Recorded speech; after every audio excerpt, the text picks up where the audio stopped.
আমার যে আজকে সাবজেক্ট, আমার যে পাঠ, সেটা হলো মানব ধর্ম। মানব ধর্ম আমরা কি বলতে কি বুঝি, এটাই আমার আজকের আলোচ্য বিষয়।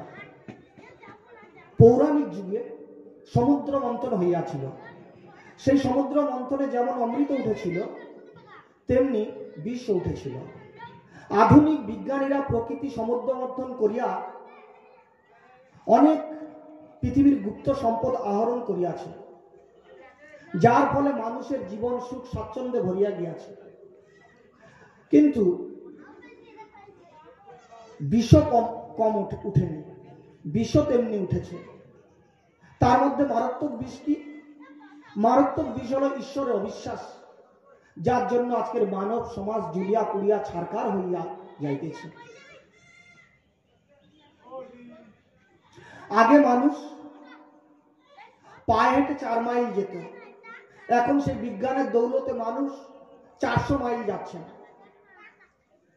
আগে মানুষ বক্তৃতা দিলে 500 হাত দূরে শোনা যেত, কিন্তু এখন বিজ্ঞানের দৌলতে সেই বক্তৃতার আওয়াজ 100 হাত দূরে শোনা যায়। মানুষ আজকে চাঁদে যাচ্ছে, আকাশের রাজ্য দখল করেছে, পৃথিবীর রাজ্য দখল করেছে, জলের রাজ্য দখল করেছে। এটাই বিজ্ঞানের অমৃত। আর বিষটা কি? বিষটা হলো ঈশ্বরের অবিশ্বাস, তার সঙ্গে অশেষ দুর্নীতি ও অত্যাচারের ফলে মানব সমাজ জ্বলিয়া পুড়িয়া মরিতেছে। ভাই আজকের ভাইয়ের গলা ধরে হাঁটতে পারছে না। কেন? কে কখন কাকে মেরে দেবে, এই ভয়।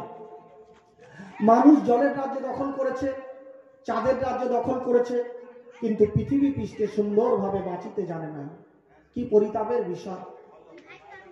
এর কারণ কি? এর কারণ হলো মানব ধর্ম কাকে বলে জানে না, ধর্ম কি সেটাই জানে না, যার জন্য আজকের এই অশান্তি, এই গন্ডগোল। আজকের ভাই ভাইয়ের গলা ধরে হাঁটতে পারছে না। তো আমার পরম গুরুদেব ডক্টর মহানামব্রতজি আমেরিকায় 6 বছর থাকাকালীন একটি ধর্মসভার আলোচনা হয়েছিল। 7 দিন ধরে এই আলোচনা হয়েছিল। 7টি বিশিষ্ট ধর্মের প্রবক্তাকে 7 দিন জিজ্ঞাসা করার পর 8 দিনের দিন আমার পরম গুরুদেব ডক্টর মহানামব্রতজির পালায়। তখন তিনি বললেন, প্রত্যেক ধর্মকে জিজ্ঞাসা করা হয়েছিল, whether religion can provide an adequate for life a man, for life for a modern man. আমার পরম গুরুদেব ডক্টর মহানামব্রতজি বললেন, একমাত্র আমার ধর্মই বর্তমান যুগের মানুষকে জীবন ধারণের উপযোগী একটা আদর্শ একমাত্র আমার ধর্মই দিতে পারে। এই দীপ্ত দাবি পুরোভাগে রেখে তিনি চিত্রাকর্ষক যুক্তি নির্ভর একটা বক্তৃতা দিয়েছিলেন, যা তার ধর্ম হিন্দু সনাতন ধর্মের নামকরণ প্রসঙ্গে তিনি তার নাম দিয়েছিলেন gentle religion of a gentleman, অর্থাৎ ভদ্রলোকের ধর্ম। ভদ্রলোকের ব্যাখ্যা করতে গিয়ে তিনি বলেছিলেন, যিনি চুরি করবেন না, মিথ্যে কথা বলবেন না, অপরের ক্ষতি করবেন না, ইন্দ্রিয় বৃত্তিগুলিকে সংযত রাখবেন, যার ভিতর বাহির পরিষ্কার পরিচ্ছন্ন, তিনি ভদ্রলোক। এই গুণগুলো সবাইকে অর্জন করতে হবে। এটাই ভদ্রলোকের ধর্ম তথা মানব ধর্ম। তাহলে মানব ধর্মটা কি সেটা আমাদের বুঝতে হবে।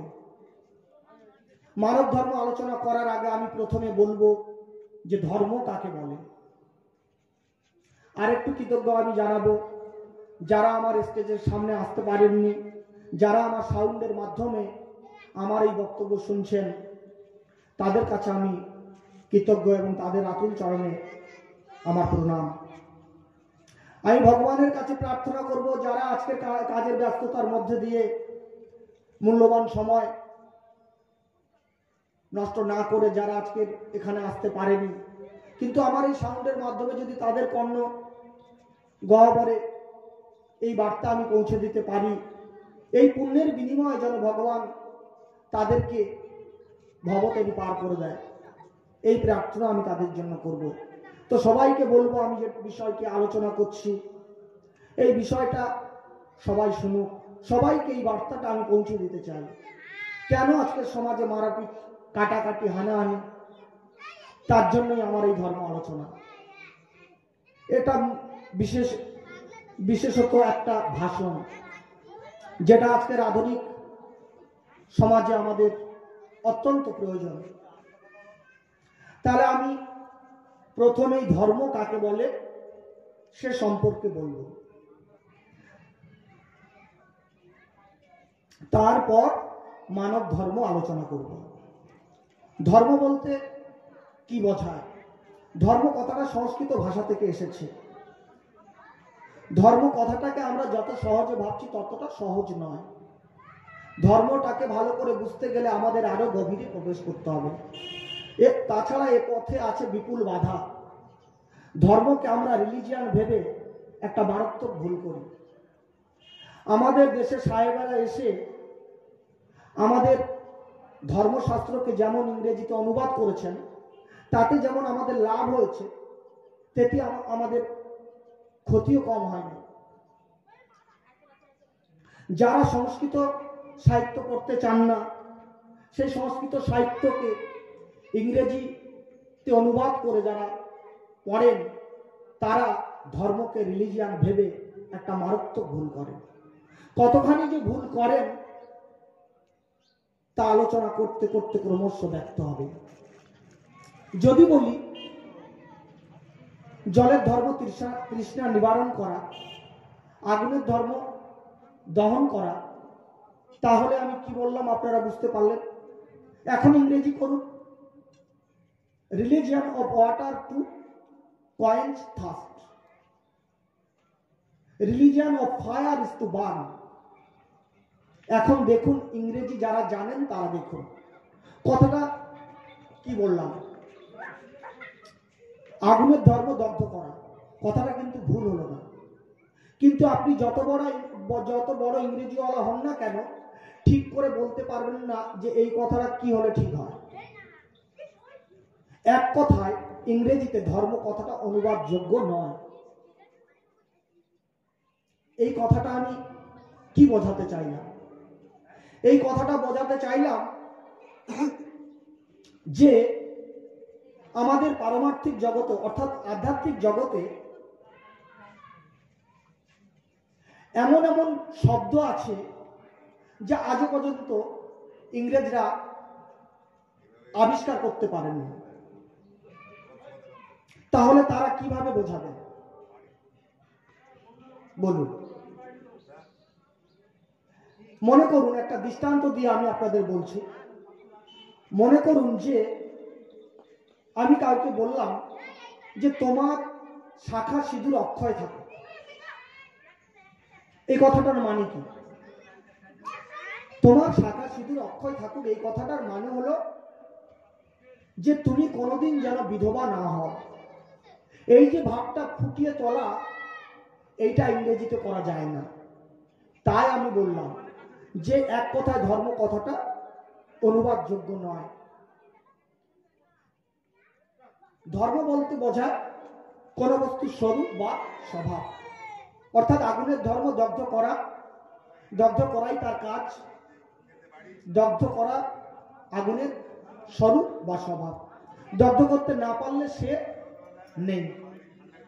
মনে করুন আপনি রান্না করছেন, আপনার কাঠ ফুরিয়ে গেছে, আপনি আগুনকে বললেন যে আগুন একটু বসুন, আমি বাজার থেকে একটু জ্বালানি নিয়ে আসি। আপনি এসে দেখলেন যে আগুন চলে গেছে, অর্থাৎ দগ্ধ করার বস্তু নেই, অর্থাৎ আগুন নেই। দগ্ধ করাই তার কাজ, এটাই তার স্বভাব, এটাই তার ধর্ম। অর্থাৎ যে জিনিসটা না থাকলে সেই বস্তুটাই থাকে না, সেই না থাকা বস্তুটাই হচ্ছে, জিনিসটাই হচ্ছে তার ধর্ম। আরেকটু বলবো, যেটা না থাকলে সে থাকে না, সেটাই তার ধর্ম। ধর্ম কি? ধর্ম কথা এটাই ধর্মীয় কথা, ধর্ম কথা শাস্ত্রীয় ব্যাখ্যা। এই সংসারে যাবতীয় বস্তুর, সকল বস্তুর একটা ধর্ম আছে। যেমন সূর্যের একটা ধর্ম আছে, সে তাপ দেয়, আলো দেয়। মেঘের একটা ধর্ম আছে, সে বর্ষণ করে। বাতাসের একটা ধর্ম আছে, সে শ্বাস প্রশ্বাসে ক্রিয়া করে, প্রবাহিত হয়। একটা বৃক্ষলতার ধর্ম আছে, পশু পাখির ধর্ম আছে, একটা পরমাণুর ধর্ম আছে, একটা অক্সিজেন পরমাণুর ধর্ম আছে, একটা হাইড্রোজেন পরমাণুর ধর্ম আছে। ধর্ম নেই এমন কোনো জগতে কোনো বস্তু নেই। ধর্ম ছাড়া কোনো বস্তু থাকতে পারে না।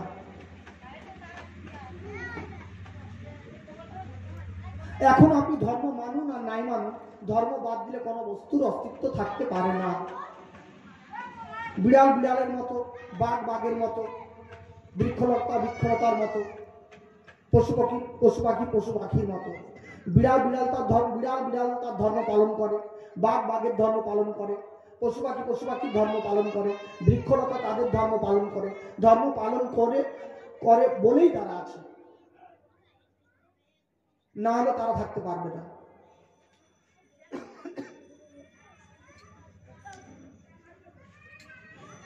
এ জগতে সমস্ত বস্তুর বা বস্তু সমষ্টির একটা স্বভাব বা স্বরূপ আছে। যেটা যার স্বভাব সেটাই তার ধর্ম। তাহলে ধর্ম কি মোটামুটি বলা হলো। এবার বলবো মানব ধর্ম বলতে আমরা কি বুঝি। যদি জল নিয়ে বসতাম তাহলে জলের ধর্ম আমরা আলোচনা করতাম। যদি বৃক্ষলতা নিয়ে বসতাম তাহলে বৃক্ষলতা নিয়ে আমরা আলোচনা করতাম। যদি পশু পাখি নিয়ে বসতাম তাহলে পশু পাখি নিয়ে আলোচনা করতাম। যদি প্রাণী তত্ত্ব নিয়ে বসতাম তাহলে প্রাণী তত্ত্ব নিয়ে আলোচনা করতাম। যেহেতু মানুষের প্রসঙ্গ হচ্ছে, তাই মানুষ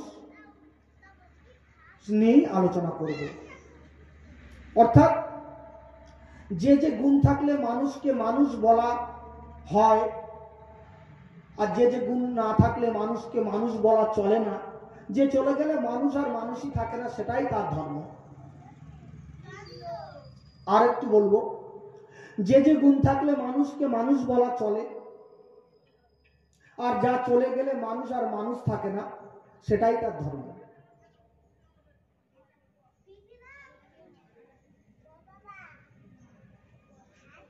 এটা কি খুব সাংঘাতিক কিছু কথা? না, এটা কোনো সাংঘাতিক কিছু কথা নয়। এর নাম মনুষ্যত্ব। মনুষ্যত্ববিহীন যেমন জলের জলত্ব থাকবে, আগুনের অগ্নিত্ব থাকবে, তেমনি মানুষের থাকবে মনুষ্যত্ব। মনুষ্যত্ববিহীন মানুষ আর পশুতে প্রায় সমান। আপনার মেডিকেল সায়েন্সের দিক থেকে বিচার করে দেখুন, একটা যদি নতুন ওষুধ আবিষ্কার হয়, প্রথমে সেটা পশু পাখির দেহে দেওয়া হয়। যদি পশু পাখির ব্যাধি ভালো হয়, তারপরে ঘোষণা করা হয় যে এটা মানুষের দেহ লাগবে। কিন্তু ডোজের একটু পার্থক্য হতে পারে। অর্থাৎ মানুষের ধর্ম হলো মনুষ্যত্ব, এটাই তার বিশেষত্ব, এটাই তার স্বতন্ত্র পরিচয়। যদি এটা না থাকে, তাকে মানুষ বলা যাবে না। আমাদের শাস্ত্রের ভাষায় ধর্মে না হীন না পশু ভি ও সমানা, অর্থাৎ ধর্মহীন মানুষ পশুর সমান। এ কথা আমি বলছি না, এ কথা শাস্ত্র বলছে না। যদি আমি কাউকে বলি যে, আমি যদি কাউকে পশু বলি, তৎক্ষণাৎ সে আমাকে মারতে আসবে, নইলে মানহানির নালিশ করবে।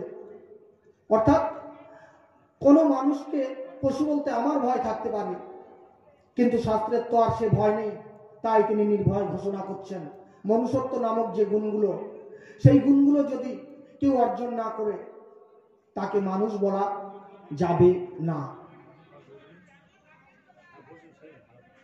আহার নিদ্রা ভয় মৈথুনঞ্চ সার, আহার নিদ্রা ভয় মৈথুনঞ্চ সামান্য মেত্তৎ পশুভিদ ধরানা ধর্ম হি তেসামধিক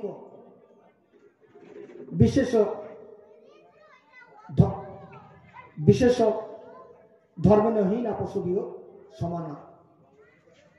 ধর্মহীন মানুষ আর পশুতে কোনো পার্থক্য নেই। মানুষ খায় দায় ঘুমায় বংশবৃদ্ধি করে, এ তো পশুতেও করে, তাহলে তো মানুষ এক প্রকার পশু। ইংরাজিতে রেশনাল কথাটা দিয়ে, শব্দটা দিয়ে পশু এবং মানুষের মধ্যে পার্থক্য বোঝানো হয়েছে। মানুষের বুদ্ধি আছে, পশুর বুদ্ধি কম নেই। মানুষের যেমন বুদ্ধি আছে, পশু পাখির বুদ্ধি কম নেই। যদি বলেন যে কিভাবে পশু পাখির বুদ্ধি আছে, দেখুন একটা বিড়াল কিভাবে যখন শিকার করতে যায় তখন দেখবেন যে বিড়ালটা ওই ইঁদুরটাকে কোথায় ধরলে সে ঘায়েল করতে পারবে, অর্থাৎ সে গিয়ে সে ঘাড়েই ধরবে। তাহলে তাদের বুদ্ধি আছে। আপনারা বাবুই পাখির দিকে তাকিয়ে দেখুন, তাদের বাসাটা তিনি কিভাবে তৈরি করছেন। এমন ভাবে সুন্দরভাবে তৈরি করছেন যে মনে হয় যেন বড় ইঞ্জিনিয়ার তিনি, যা মানুষের পক্ষে ওই রকম ভাবে তৈরি করা সম্ভব না। তাহলে মানুষের যেমন বুদ্ধি আছে, পশু পাখিরও বুদ্ধি কম নেই, অর্থাৎ বুদ্ধি আছে। মানুষের ধর্মের পশু পাখির ধর্মের পার্থক্যটা এই, পশু তার ধর্ম নিয়ে জন্মগ্রহণ করে, কিন্তু মানুষকে তার ধর্মটা অর্জন করে নিতে হয়, অর্থাৎ মনুষ্যত্বটা অর্জন করে নিতে হয়। যদি বলেন যে পশু পাখি তাদের ধর্ম সত্যিকে নিয়ে জন্মগ্রহণ করেন, তার উত্তরে আমি বলবো হ্যাঁ, পশু পাখি তাদের ধর্ম নিয়েই জন্মগ্রহণ করেন। কি করে দেখুন, গরুর দাঁত আছে, গরুর ধারালো দাঁত আছে না, গরুর ধারালো দাঁত নেই। গরুর কি ধারালো নখ আছে না, গরুর ধারালো নখ নেই। এখন আপনি একটা খাঁচার মধ্যে আটকে রেখে গরুটাকে যদি মাংস খেতে দেন, যতই খিদে লাগুক না কেন সে কিন্তু মাংস খাবে না, তাই তো? ওকে ঘাস দিন, ও ঘাস খাবে, কারণ ওর ধর্মটাই হচ্ছে ঘাস খাওয়া। একটা বাঘের নখ দাঁত আছে, ধারালো নখ আছে, ধারালো নখ আছে। ওকে একটা খাঁচার মধ্যে বন্দি করে রেখে আপনি যদি ঘাস খেতে দেন তাহলেও খাবে না। যতই খিদে লাগুক না কেন সে কোনো মতেই ঘাস খাবে না। কি খাবে? ওকে মাংস দিন, ও মাংস খাবে। তার ধর্মই ওর, তার মাংস খাওয়াটাই তার ধর্ম, তার বৈশিষ্ট্য, এটাই তার অভ্যাস, অর্থাৎ এটাই তার স্বভাব। এর থেকে বোঝা যাচ্ছে যে ভগবান দৈহিক গঠন অনুযায়ী প্রত্যেকের খাদ্য নির্ধারণ করে দিয়েছেন। দৈহিক গঠন থেকেই বোঝা যাচ্ছে যে কার কি খাবার। কিন্তু দেখুন, মানুষের কি ধারালো নখ আছে, মানুষের কি ধারালো দাঁত আছে, অথচ সেই মানুষ একটা নিরীহ পশুকে হত্যা করতে দ্বিধা করে না, হত্যা করে তাকে আবার খায়। কিন্তু আমাদের ধারালো দাঁত নেই, আমাদের ধারালো নখ নেই, এর থেকে বোঝাই যাচ্ছে যে মানুষকে সাগম্য খেতে হবে। ভগবানের এটাই নির্দেশ। কিন্তু আমরা আমাদের ধর্ম বাদ দিয়ে কি করছি?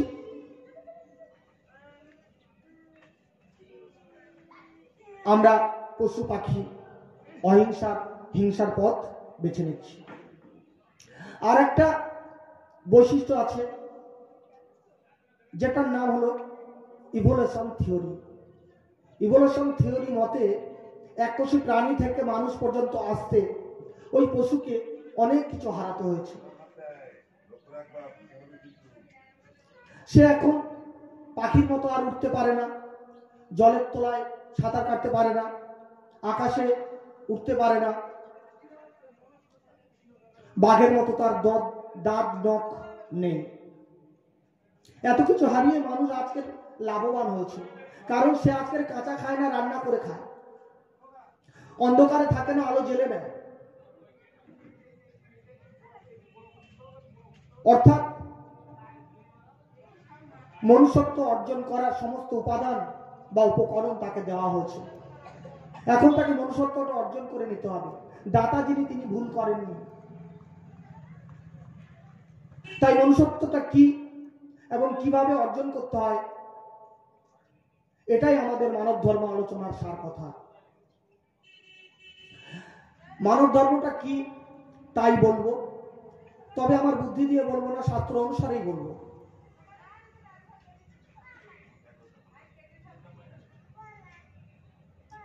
মানব ধর্ম কথাটা আমাদের শাস্ত্রের কথা, শাস্ত্রের ভাষা। মনুর একখানা গ্রন্থ আছে যার নাম মানব ধর্মশাস্ত্র। মহাভারতে আমাদের মানব ধর্মের উল্লেখ আমরা পাই। অধুনা কালে রবীন্দ্রনাথ ঠাকুর কলকাতা বিশ্ববিদ্যালয়ে যে কমলা লেকচার দিয়েছিলেন তার নাম দিয়েছিলেন রিলিজিয়ান অফ ম্যান, অর্থাৎ মানুষের ধর্ম। প্রভু জগৎবন্ধু সুন্দর বলেছিলেন যে আপনারা বেদ মানেন তো? আপনারা কি কি জাতি মানেন? আমি মানি মানব জাতি, পশু জাতি, এইসব। মানব জাতির একটাই ধর্ম, মনুষ্যত্ব। মানুষের মধ্যে, মানব জাতির মধ্যে ছোট বড় ভেদের কোনো অর্থ হয় না।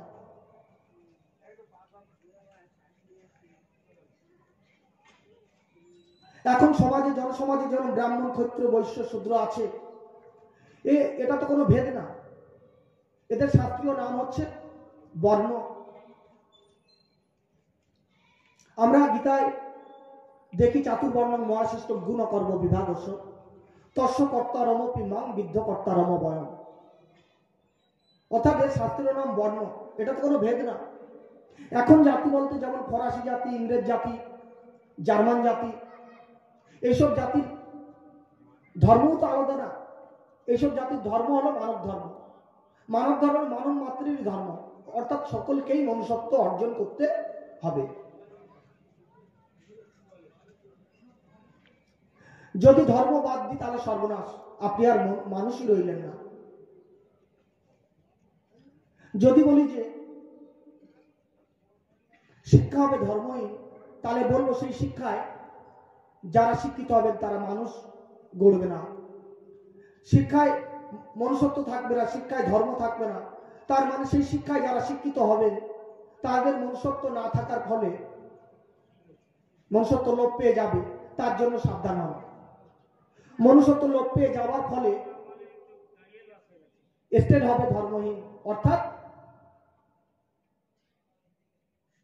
যারা শাসনভার গ্রহণ করবেন তাদের মধ্যে ধর্ম না থাকার জন্য, মনুষ্যত্ব না থাকার জন্য তারা মিথ্যে কথা বলবে, চুরি করবে, অপরকে হিংসে করবে, অপরের উপরে অবাধে অত্যাচার চালিয়ে যাবে। তার জন্য তৈরি হন।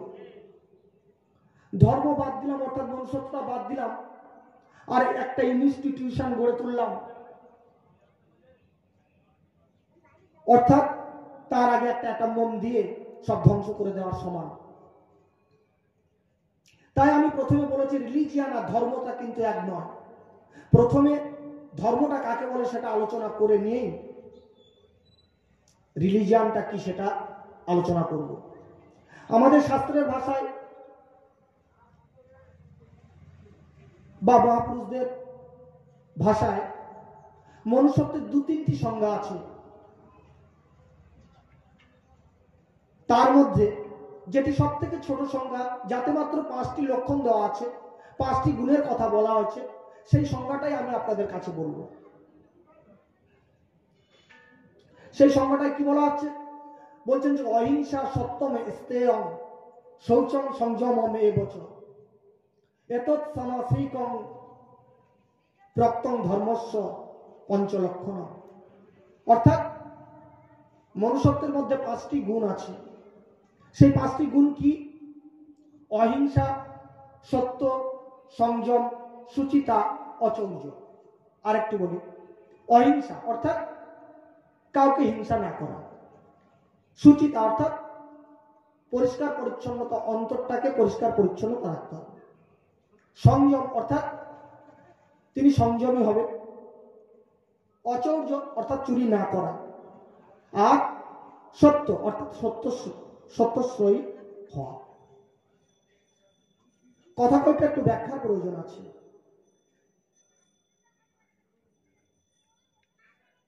কথা কয়টা একটু ব্যাখ্যার প্রয়োজন আছে। তাহলে প্রথম গুণ সত্য, সত্যম না অহিংসা। বিগত 50 বছর ধরে অহিংসার ব্যাখ্যা ব্যাপকভাবে হয়ে গেছে। অহিংসার অনেক মূর্ত আচার্য যারা তাদের জীবন দিয়ে অহিংসার শিক্ষা আমাদের দেখিয়েছেন, তাদের মধ্যে অন্যতম হল আমার পরম গুরুদেব ডক্টর মহানামব্রত ব্রহ্মচারীজি। যদি বলেন যে কিরকম অহিংসা অবলম্বন করেছিলেন তিনি, উনি যখন আমেরিকায় বক্তৃতা দিতে গিয়েছিলেন, এই অহিংসার উপর বক্তৃতা রাখার আগে তিনি একটা গির্জায় গিয়েছিলেন। গির্জায় গিয়ে গির্জাটার চারপাশ ঘুরতে ঘুরতে দেখলেন যে একটা খাঁচার মধ্যে কিছু পাখি আছে। সেই পাখিগুলোর নাম ক্যানারি পাখি। শুনেছি নাকি পৃথিবীর অনেক সুন্দর পাখির মধ্যে এই ক্যানারি পাখি খুব সুন্দর। ডক্টর মহানামব্রত যখন ওই পাখিগুলোর কাছে গেলেন, তখন পাখিগুলো চিৎকার চেঁচামেচি মেচি করে উঠল। পালক দিয়ে যেন তাকে স্বাগত জানাচ্ছেন ওনাকে। পরম গুরুদেব ভাবলেন, আমি তো ওদের স্বজাতীয় কেউ নয়, তবুও যেন আমাকে দেখে তারা স্বাগত জানাচ্ছেন, তারা আনন্দে উল্লাস করছেন। এই পাখিগুলোকে দেখার পর তারপর তিনি অহিংসা সম্পর্কে যখন ভাষণ দিলেন, ভাষণ দেওয়ার পর যখন ওনাকে সম্বর্ধনা দেওয়া হবে, তখন তিনি সম্বর্ধনা দেওয়ার আগে অয়লার সাহেব আর একজন মানুষ ছিলেন, কনস্টান্টাইন নাকি আমার ঠিক মনে নেই, সেই গির্জায় গেছেন। বলছে সম্বর্ধনা নেওয়ার আগে ওই ক্যানারি পাখিগুলোর সঙ্গে আমি একটু সাক্ষাৎ করে আসি। গিয়ে দেখেন যে খাঁচা শূন্য, খাঁচায় কোনো পাখি নেই। উনি জিজ্ঞেস করলেন ওই গির্জার একজন মানুষকে যে পাখিগুলো কি হলো। বলছে পাখিগুলো ভোজনের ব্যবস্থা করা হয়েছে। শোনার সঙ্গে সঙ্গে তিনি হাউমাউ করে কেঁদে উঠলেন। দেখেন যে একটা শিলাখণ্ড আছে, সেই শিলাখণ্ডটা রক্তাক্ত। তখন তিনি হাউমাউ করে কেঁদে উঠলেন ওই পাখিগুলোর জন্য। সঙ্গে সঙ্গে সবাই যখন ওনাকে সম্বর্ধনা দেওয়ার জন্য অনুরোধ করলেন, তখন তিনি বললেন যে আমি সম্বর্ধনা নেব না। কেন? কারণ কালকের আমি অহিংসার বক্তৃতা দিয়েছিলাম, অহিংসার ভাষণ দিয়েছিলাম, কিন্তু সেই অহিংসা, সেই মানবতার যেখানে অবমাননা হয়, সেখানে আমি এই সম্বর্ধনা গ্রহণ করতে পারবো না। কালকেরই আমি শিক্ষা দিলাম, মানবতার শিক্ষা, অহিংসার শিক্ষা। সেই অহিংসাটা কি শুধু মানুষের ক্ষেত্রে, পশু পাখির মধ্যে নয়। আমার মধ্যে যে প্রাণটা আছে, পশু পাখির মধ্যে সেই প্রাণটাই আছে। আমার মধ্যে প্রাণটা, আমি বড় বলে আমার প্রাণটা যে বড়, পশু পাখির মধ্যে পশু পাখি ছোট বলে যার তার প্রাণটা যে ছোট এমন নয়। প্রত্যেকের মধ্যে প্রাণটা একই। যেখানে এইরকম মানবতার অবমাননা হয়, সেখানে আমি এই সম্বর্ধনা গ্রহণ করব না। আমেরিকার মতো চিকাগো ধর্ম সম্মেলনে যেখানে স্বামী বিবেকানন্দ গিয়েছিলেন, তার 40 বছর পরে ডক্টর মহানামব্রতজি বক্তৃতা দিতে গিয়েছিলেন। সেখানে তিনি সম্বর্ধনা নেননি। তাহলে কি বলা যায় না যে এটা অহিংসার একজন মুক্ত আচার্য? অহিংসা কথার অর্থ কি? অহিংসা কথার অর্থ হলো হিংসা না করা, অর্থাৎ মানুষকে ভালোবাসা। যার যা সম্মান তাকে তার প্রাপ্য সম্মান দিতে হবে, মানুষকে ভালোবাসতে হবে, এরই নাম অহিংসা।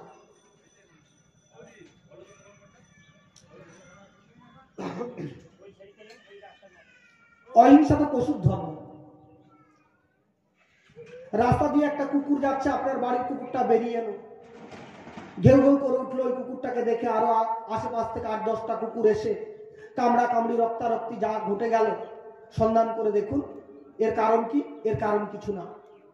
একটা কুকুর রাস্তা দিয়ে যাচ্ছিল, আর যা ঘটে গেল নিছক এটা কুকুরের ধর্ম। আপনি রাস্তা দিয়ে যাচ্ছেন, একটা মানুষের সঙ্গে আপনার ধাক্কা লেগে গেল, লেগে যেতে তর্কাতর্কি, কথা কাটাকাটি হতে হতে আপনার মধ্যে ধস্তাধস্তি হতে হতে আশেপাশের থেকে আরো 8-10 জন লোক আসলো, এসে মারাপিট রক্তারক্তি কাণ্ড হয়ে গেল। এখন আমি যদি বলি যে মানুষগুলো এখনো পশু ধর্ম ছাড়তে পারেনি, তাহলে কি খুব ভুল হবে? মানুষ জাতি সভ্যতার গর্ব করছে, জলতলার রাজ্য দখল করেছে, আকাশের রাজ্য দখল করেছে, কিন্তু রাস্তা দিয়ে কিভাবে হাঁটতে হয় সেই শিক্ষাটাই শেখা হয়। একত্রে রাস্তা দিয়ে হাঁটবো, কিন্তু একটা মানুষের সাথে একটা মানুষের যাতে ধাক্কা না লাগে সেই শিক্ষাটাই শুধু শেখার বাকি আছে। মানুষকে তার প্রাপ্য সম্মান দিতে হবে। গীতার ভাষায় আত্মপমেন সর্বত্র সমং পশ্যতি অর্জুন, সুখং বা যদি বা দুঃখং সযোগী পরমমত। অপরের সঙ্গে যখন আমি ব্যবহার করব, তখন নিজেকে প্রমাণ হিসেবে ধরতে হবে। আমি যে কথাটা বলতে চাইছি একটু বোঝার চেষ্টা করি। নিজেকে প্রমাণ হিসেবে কিভাবে ধরবো? যে আমি কাউকে একটা কথা বললাম, সেই কথাটাই যদি সে আমাকে ঘুরিয়ে বলে, আমার কেমন লাগবে? যাকে ইংরেজিতে বলা হয় do unto others as you wish to be done. এই যে নিজেকে মাপকাঠিতে রেখে, নিজেকে প্রমাণ হিসেবে রেখে অন্যের সঙ্গে ব্যবহার করা, অহিংসার আর এর থেকে সুন্দর ব্যাখ্যা হতে পারে না। এর মধ্যেই সব আছে। নিজেকে, যার ইংরেজি নাম মাপকাঠি, অর্থাৎ যার ইংরেজি নাম মেজারিস্টিক আপনার কাছেই আছে। এই মেজারিস্টিক ব্রহ্মাণ্ডের কোথাও খোঁজার আর দরকার নেই, কেননা আপনার কাছেই সেটা আছে। এবার অচৌর্যের কথায় প্রবেশ করব। অচৌর্য মানে চুরি না করা, পরের দ্রব্য না বলে নিলে চুরি করা হয়। এটা আমরা বাল্য শিক্ষায় পড়েছি। চুরি করা মহাপাপ। এ আবার বেশি কথা কি, কিন্তু মাঝে মাঝে বাল্য শিক্ষা পড়ারও দরকার হয়।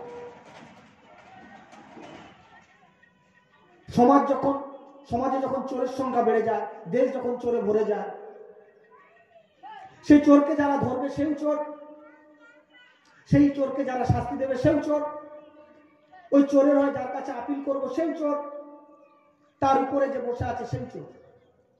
অর্থাৎ সমাজে একটা গ্যালাক্সি অফ থিপস বসে আছে। তাহলে তো বাল্য শিক্ষা পড়ার মাঝে মাঝে দরকার হয়। যদি একটা দৃষ্টান্ত দিয়ে বলি যে চোরকে যে ধরবে সেও চোর, আর চোরকে যে শাস্তি দেবে সেই চোর। অবশ্যই আমার জীবনের ঘটনা একটা দৃষ্টান্ত দিয়ে আমি বলতে পারি। আমি একসময় লোকাপে আছি,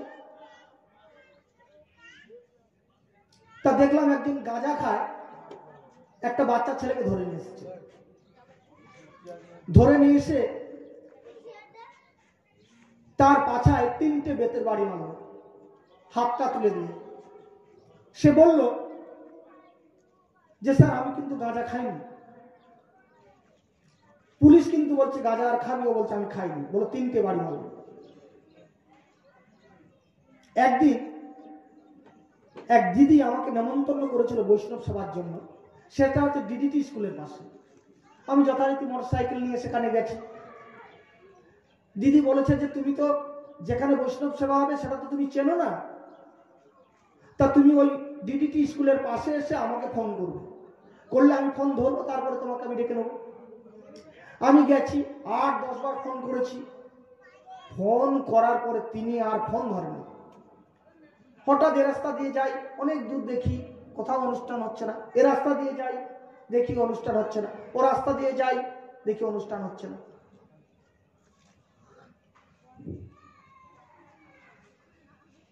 অনুষ্ঠান হচ্ছে না। হঠাৎ আমার চোখে একটা ঠাকুরকে আমি দেখতে পেলাম। সেটা হচ্ছে শিব ঠাকুর। চড়কের সময় একটা রং করা হয়। তো হঠাৎ গাড়িটা থামিয়ে আমি সেই ঘরটায় ঢুকলাম।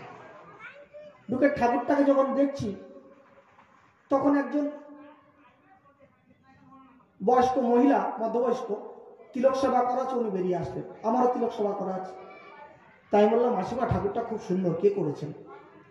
বললেন আমার ছেলে করেছে। আমি বললাম আপনার ছেলেকে আমি একটু দেখতে চাই, কেননা আমার মধ্যে একটু শিল্পসত্তা আছে, তো তাই আমি একটু দেখতে চাই, এত সুন্দর হাত, আমি একটু দেখতে চাই। তখন বলছে বাবা কি জন্য এসেছিলেন এখানে? আমি বলছি এক জায়গায় বৈষ্ণব নেমন্তন্ন ছিল, আমাকে বলেছে এই জায়গাটা এসে ফোন করবে, ফোন করছি, ফোন ধরছে না, বলছে এ তো মহা অন্যায়। আমি বলছি না না, কোনো অন্যায় তেমন কিছু না, আমি খুব একটা বড় বৈষ্ণব আমি হতে পারি, এ আমার ভাগ্যে ছিল তাই হয়েছে। এখন আপনার ছেলেকে আমার সঙ্গে একটা পরিচয় করে দেবে। তো বলছে আমার ছেলে অমুক জায়গায় থাকে, ওই জায়গাটায় থাকে, তুমি এই রাস্তা দিয়ে যাও, আমার ছেলেকে ফোন করে দিচ্ছি, ছেলে ওখানে দাঁড়িয়ে থাকে। এবার ছেলে দাঁড়িয়ে আছে, তো মাসিমা বললেন ইনি কিন্তু ভগবানের ভক্ত, ইনি যাওয়ার সঙ্গে সঙ্গে বৌমা যেন শুদ্ধ হাড়ি শুদ্ধ করাতে একটু অন্ন বসিয়ে দেন, না খাবিয়ে যেন ছাড়িস না। গেলাম, খেলাম, আলাপ করলাম, কিন্তু দেখলাম যে ওনার বাড়িতে অনেক বড় জায়গা জুড়ে গাঁজার চাষ।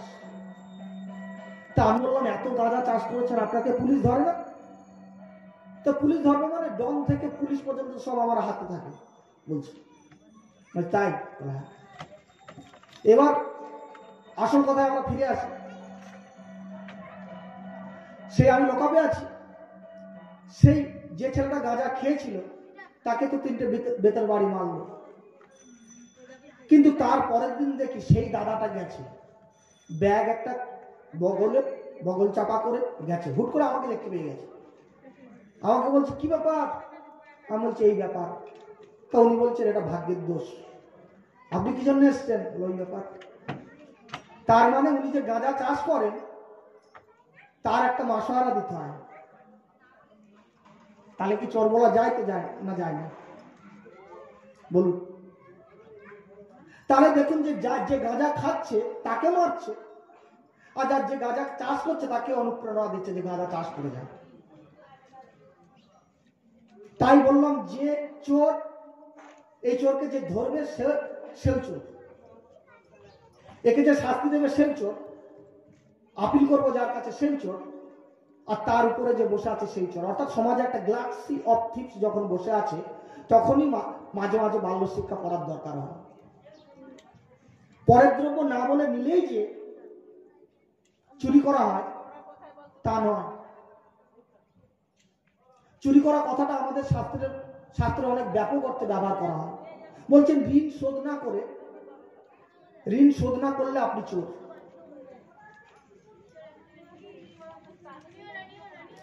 প্রত্যেকটা মানুষ এই সংসারে 5টা ঋণ মাথায় নিয়ে প্রবেশ করে। সেই 5টা ঋণ কি? দেব ঋণ, ঋষি ঋণ, দেব ঋণ, পিতৃমাতৃ ঋণ, ভূত ঋণ, নিরি ঋণ। এইসব ঋণ যদি আমরা শোধ না করি তাহলে আমরা চোর। এ তো সাংঘাতিক কথা। চুরি না করেই চোর হয়ে বসলাম। হ্যাঁ, চুরি না করেই চোর হয়ে বসলেন। এখনকার ব্যাখ্যা কি? বার্থ রাইট, অর্থাৎ একটা শিশু জন্মগ্রহণ করবে কতগুলো দাবি নিয়ে, কতগুলো অধিকার নিয়ে, কিন্তু আমাদের শাস্ত্র বলছে না, একটা শিশু জন্মগ্রহণ করবে কতগুলো দেনা নিয়ে, কতগুলো ঋণ নিয়ে। সেই ঋণ যদি সে শোধ না করে তাহলে সে চোর। সমাজের কাছে আমার ঋণ আছে, পিতামাতার কাছে আমার ঋণ আছে, পশু পাখির কাছে আমার ঋণ আছে, যাদের কাছ থেকে আমি সংস্কৃতি শিখেছি সেই সব মনীষীদের কাছে আমাদের ঋণ আছে, দেবতাদের কাছে আমাদের ঋণ আছে, অসংখ্য ঋণ। যদি বলেন যে দেবতা আবার কি? ধরুন চাষি চাষ করে বসে আছেন, বৃষ্টি হচ্ছে না, বৃষ্টি নামানোর ক্ষমতা মানুষের নেই। যে শক্তিতে বৃষ্টি নামে সেটাকেই আমরা দৈব শক্তি বলি। মানুষের শক্তিগুলো, মানুষের জীবন যখন অচল হয়ে যাওয়ার উপক্রম হয় তখন একটা বাইরের শক্তির সহায়তা না পেলে নিজের শক্তিগুলোকে কাজে লাগাতে পারে না। এরকম একটা আননোন ফ্যাক্টর আছে যা না হলে জীবনের অঙ্ক মেলে না, তাকেই কিনা আমরা দৈব শক্তি বলি, দেবতা বলি। এই দেবতাদের কাছে আমাদের ঋণ আছে, অসংখ্য ঋণ। এই ঋণ যদি আমরা শোধ না করি তাহলে আমরা চোর। যদি বলেন, এটা আমি একটু শাস্ত্রের দৃষ্টান্ত দিয়েই বলব। ভগবান শ্রীকৃষ্ণ গীতায় কি বললেন অন্নাদ ভবন্তি ভূতানি পর্যন্নাত অন্নাদ সম্ভব যজ্ঞাত ভবতি ভূতানি। যজ্ঞ কর্ম সমুদ্ভব কর্ম বম্বদ্ভবং বিদ্ধি ব্রহ্মক্ষর সমুদ্ভবম তস্মাৎ সর্বগতম ব্রহ্ম নিত্যং যজ্ঞে প্রতিষ্ঠিতম এবং প্রবর্তিতম ন অনুবর্তীয় অঘায়ুরিন্দ্রিয়া রাম মঘম পার্থ সজীব। অর্থাৎ বলছেন যে অন্ন থেকে প্রাণীর জন্ম হয়, অন্নটা হয় মেঘের থেকে, মেঘটা হয় যজ্ঞের থেকে, আর যজ্ঞটা হয় বেদ কর্ম থেকে, আর কর্মটা হয় বেদ থেকে, আর বেদের জন্ম ভগবান থেকে। এইভাবে একটা জগৎচক্র চলছে। আমার কথা বুঝতে পারছেন তো বাবাজিরা? বুঝতে পারছেন? এই জগৎচক্র, এই জগৎচক্রে যারা সহায়তা না করে তারা বলছে ইন্দ্রিয় আসক্তি হয়ে ইন্দ্রিয় সুখ লাভ করে, অর্থাৎ তাদের জীবন বৃথা, তাদের জীবন পাপ পুণ্য। এই যে যজ্ঞ হচ্ছে, যজ্ঞটা কারা করছে? আমরা করছি। তা তেমনি সেই যজ্ঞের দ্বারা ভগবান বা দেবতারা সম্বর্ধিত করছে তাদেরকে, তারা খুশি হয়ে বৃষ্টি প্রদান করছে। তাই বললাম দৈব শক্তি, অর্থাৎ দেবতাদের কাছে আমাদের অসংখ্য ঋণ আছে। তাছাড়া আরেকটা ঋণ আছে ভূত ঋণ। ভূত ঋণ মানে কত ইতর প্রাণী আমাদের সেবায় নিয়োজিত আছে, কুকুর, বিড়াল, পশু পাখি, এরা অনেক সম্পদ আমাদের দিয়েছেন। যদি আমরা এই ঋণ শোধ না করি তাহলে আমরা চোর। পশু পাখি যদি আমাদের সম্পদ না দিত তাহলে আমরা বাঁচতাম না। পশু আমাদের সভ্যতা দিয়েছে, গরু আমাদের চাষের কাজে লাগে, নচেত আমরা আজ যাযাবরই থাকতাম। আকাশে যে শকুন উঠছে, তিনি ময়লা পরিষ্কার করেন, তিনিও আমাদের সেবায় নিয়োজিত আছেন। বড় বড় শহরে মিউনিসিপ্যালিটি আছে, সেখানে ময়লা পরিষ্কার করার লোক আছে, কিন্তু গ্রাম দেশে সেটা নেই। এইরকম কত ইতর প্রাণী আমাদের সেবায় নিয়োজিত আছে, তার জন্য আমরা কোনোদিন খেয়াল করি না। তাই তাদের ঋণ শোধ করতে হবে, তাদের কাছে আমরা ঋণী আছি। সেই ঋণ শোধ করতে হবে কিভাবে? প্রতিদিন আমি যখন প্রসাদ পাবো, তার থালার এক কোণে একটি প্রসাদ রাখতে হবে। ওইটা হয়তো পুকুরে দিলাম, মাছ খাবে, একটু উঠোনে দিলাম, পাখিরা খাবে। গরমের সময় একটা ড্রামে করে জল দিলাম, পাখিরা যাতে জলটা খায়। এগুলো আমাদের দেখার দরকার। তবে সব ঋণ শোধ করা যায় না। কোন ঋণ শোধ করা যায় না? বলছেন পিতামাতার ঋণ কখনো শোধ করা যায় না। তাহলে উপায়? বলছে উপায় একটা আছে। বলছে পিতামাতার কাছে আমি যে ঋণী, এই বোধটা থাকলেই হবে। পিতামাতার কাছে আমি যে ঋণী, এই বোধটা থাকলেই হবে। আমি যখন পিতামাতার সঙ্গে ব্যবহার করব, তখন আমার সর্বদা খেয়াল রাখতে হবে যে আমি তাদের কাছে অসংখ্য আমার দেনা আছে। আমি সেই দেনা যদি শোধ না করি তাহলে আমি চোর। সমাজের অসংখ্য দেনা আছে আমাদের কাছে, সমাজকে পাওনা দিতে হবে। যদি বলেন পাওনাটা কি? সমাজের পাওনা হলো আপনার সত্যকারের যা প্রয়োজন তার থেকে অতিরিক্ত যদি আপনার হাতে এসে পড়ে, সেটা আপনাকে সমাজকে দিয়ে দিতে হবে। আপনি যদি সেটাকে আটকে রাখেন তাহলে আপনি চোর। আপনার সত্যকারের প্রয়োজন 5 খানা কাপড়, কিন্তু আপনার হাতে এসে গেছে 10 খানা। ওই 5 খানা বাড়তি কাপড় আপনাকে সমাজকে দিয়ে দিতে হবে। যদি না দেন তাহলে চোর। আপনি বলতে পারেন আমি তো চুরি করিনি, আমি পরিশ্রম করে অর্জন করেছি। পরিশ্রম করে অর্জন করেছি তো কি হয়েছে? আপনার যা সত্যকারের প্রয়োজন তার থেকে তো আপনি বাড়তিটা আটকে রেখেছেন, অর্থাৎ সমাজের পাওনা আপনি শোধ করছেন না, অর্থাৎ আপনি ঋণী। আর ঋণ যিনি শোধ না করেন তাকেই তো বলে চোর। এখন আপনারা যদি বলেন আমি মানব না, আপনার মানা না মানায় শাস্ত্র চলে না। শাস্ত্র চলে তার নিচের গতিতে। শাস্ত্রের কাজ কি? সত্যকে উদ্ঘাটন করা। আপনি মানবেন কি না মানবেন সেটা আপনার ব্যাপার। তবে সত্যকারের যা আমার প্রয়োজন তার থেকে যদি আমরা আটকে রাখি, আমরা ঋণী আছি, এটুকু জেনে রাখি। আমাদের যে মূল গ্রন্থগুলো যারা লিখেছেন, যেসব মুনি ঋষিরা, তারা হলেন আদি কবি। রাস্তা সাধারণ ভ্যান আওয়া না, সাধারণ পাবলিক না। আদি কবি কারা? তিনজনের নাম ব দিয়ে, অর্থাৎ ব্রহ্মাজি, ব দিয়ে বাল্মীকি, ব দিয়ে ব্যাসদেব। এরা সাধারণ কোনো মানুষ নয়, এরা দিব্য দৃষ্টি দিয়ে দেখেছেন আর এই মতামতটা দিয়েছেন যে সত্যকারের তোমার যা প্রয়োজন তার থেকে বাড়তি আটকে রাখলে, অর্থাৎ তুমি সমাজকে দিচ্ছ না, ঋণ শোধ করছো না, অর্থাৎ তুমি চোর।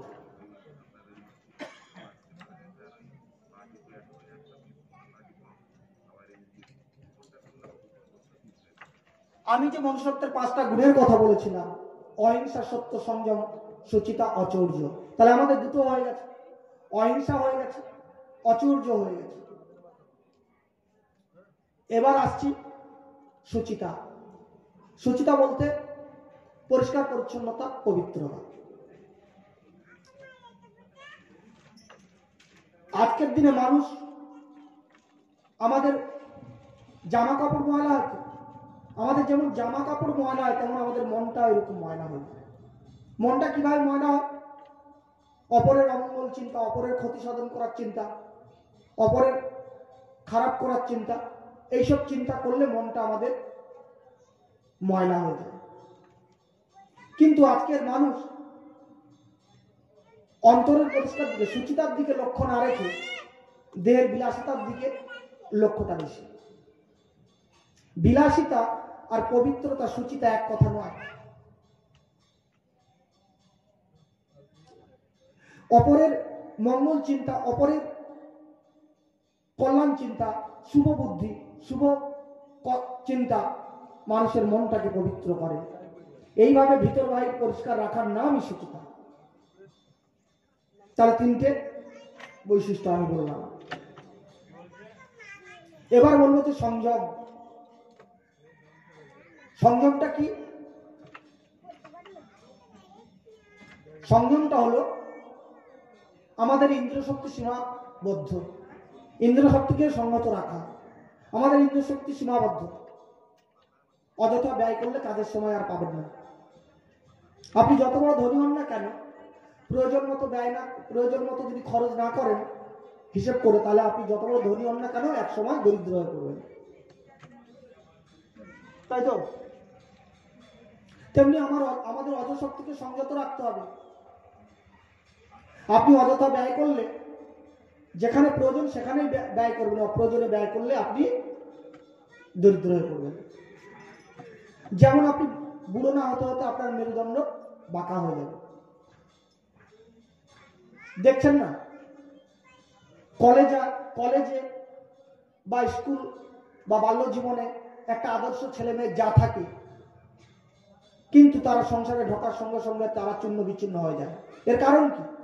এর কারণ কিছুই না, এর কারণ হলো সংযমের অভাব। এই জন্য প্রাচীনকালে ব্রহ্মচর্যের শিক্ষা দেওয়া হতো। ব্রহ্মচর্যটা কিভাবে পালন করব? ব্রহ্মচর্যটা হচ্ছে নিজের ইন্দ্রিয় শক্তিকে ধরে রাখা। এর জন্য আমাদের 25 বছর কোনো বিয়ে করলে হবে না, এবং 25 বছর ধরে ইন্দ্রিয় শক্তিকে সংযত রেখে ভগবানের পুজো করে যেতে হবে, তবেই ব্রহ্মচর্য পালন করা হবে। আমাদের অজশক্তিকে সঞ্চয় করে রাখতে হবে, রিপুগুলোকে নিয়ন্ত্রণ করতে হবে।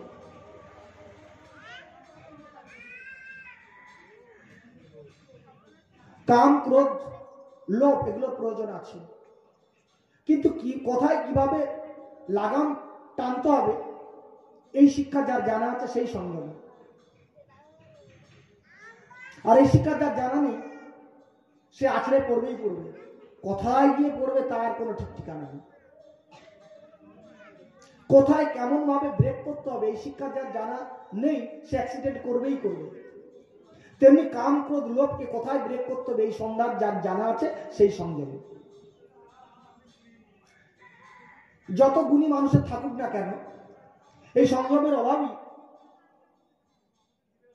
মানুষকে শেষ করে দিতে পারে।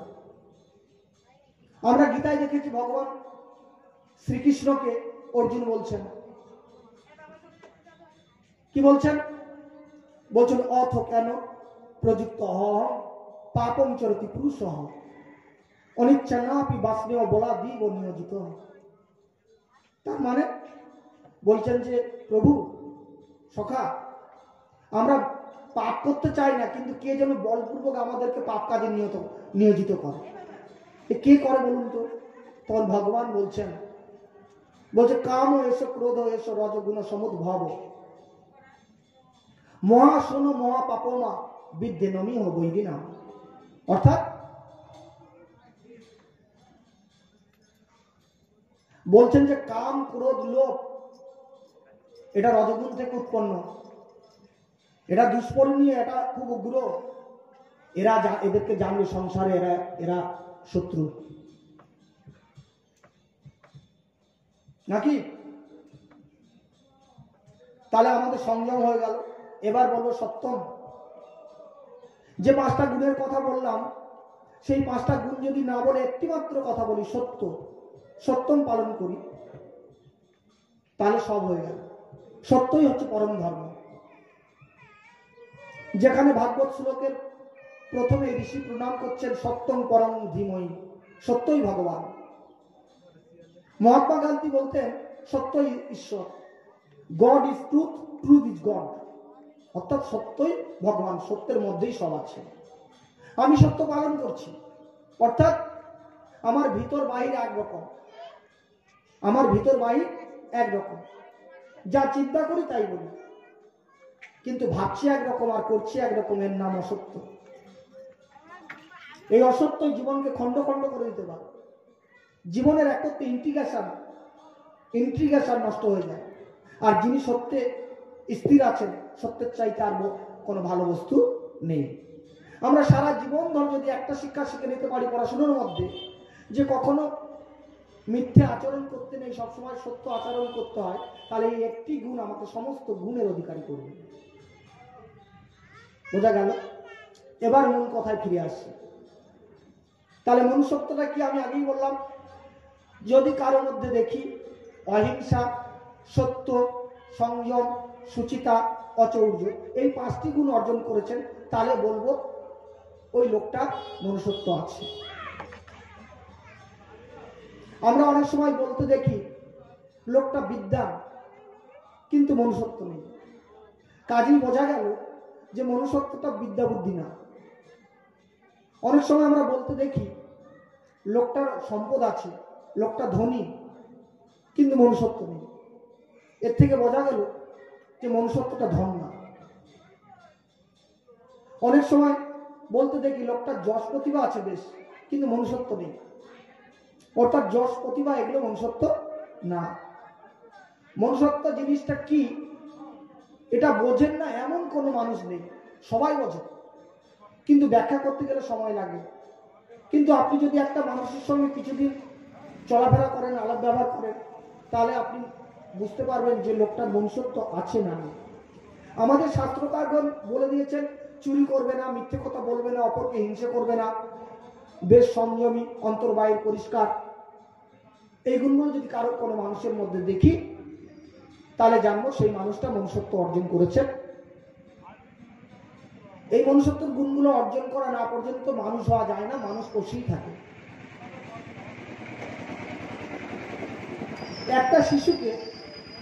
একটা শিশু হামাগুড়ি দেয়, তারপর দাঁড়াতে শিখে, হামাগুড়ি দেয়, তারপর দাঁড়াতে শিখে। দাঁড়াতে শিখেই সেভাবে আমি মানুষ হয়েছি।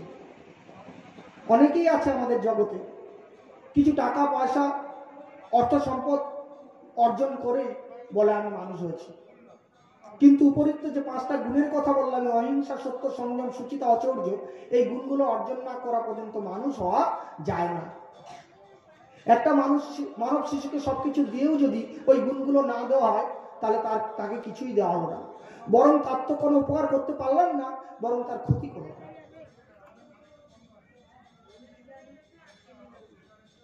তাই মানবের ধর্ম হলো মনুষ্যত্ব অর্জন করা। মনুষ্যত্বটা আপনাকে অর্জন করতেই হবে। সবাই যদি মনুষ্যত্ব অর্জন করে তবেই হয়ে গেল। তবে মনুষ্যত্ব অর্জন করার পরে আরো পার্ট আছে। কিরকম? এলিমেন্টারি এডুকেশনের পরে হায়ার এডুকেশন থাকে, তেমনি ধর্মেরও একটা হায়ার এডুকেশন আছে। মনুষ্যত্ব লাভের পর দেবত্ব লাভ। প্রত্যেক মানুষের মধ্যে একটা ঘুমন্ত শক্তি আছে, একটা ডিভাইন স্পার্ক আছে, একটা দেবত্ব আছে। তাই মানুষ মানুষের থেকে অনেক উপরে উঠতে পারে, তাই মানুষ মানুষের থেকে অনেক বড় হতে পারে, শেষ পর্যন্ত ঈশ্বর পর্যন্ত হয়ে যায়। এটা কি আমি নিজেই বলছি না, ভগবান শ্রীকৃষ্ণ গীতায় বলছেন মম সাধর্ম মাগতা, অর্থাৎ জীব আমার সাধর্ম লাভ করে। বুদ্ধ, শঙ্কর প্রভৃতি মহামানবকে আমরা কি বলি? ভগবান বুদ্ধ, ভগবান শঙ্কর বলি কিনা?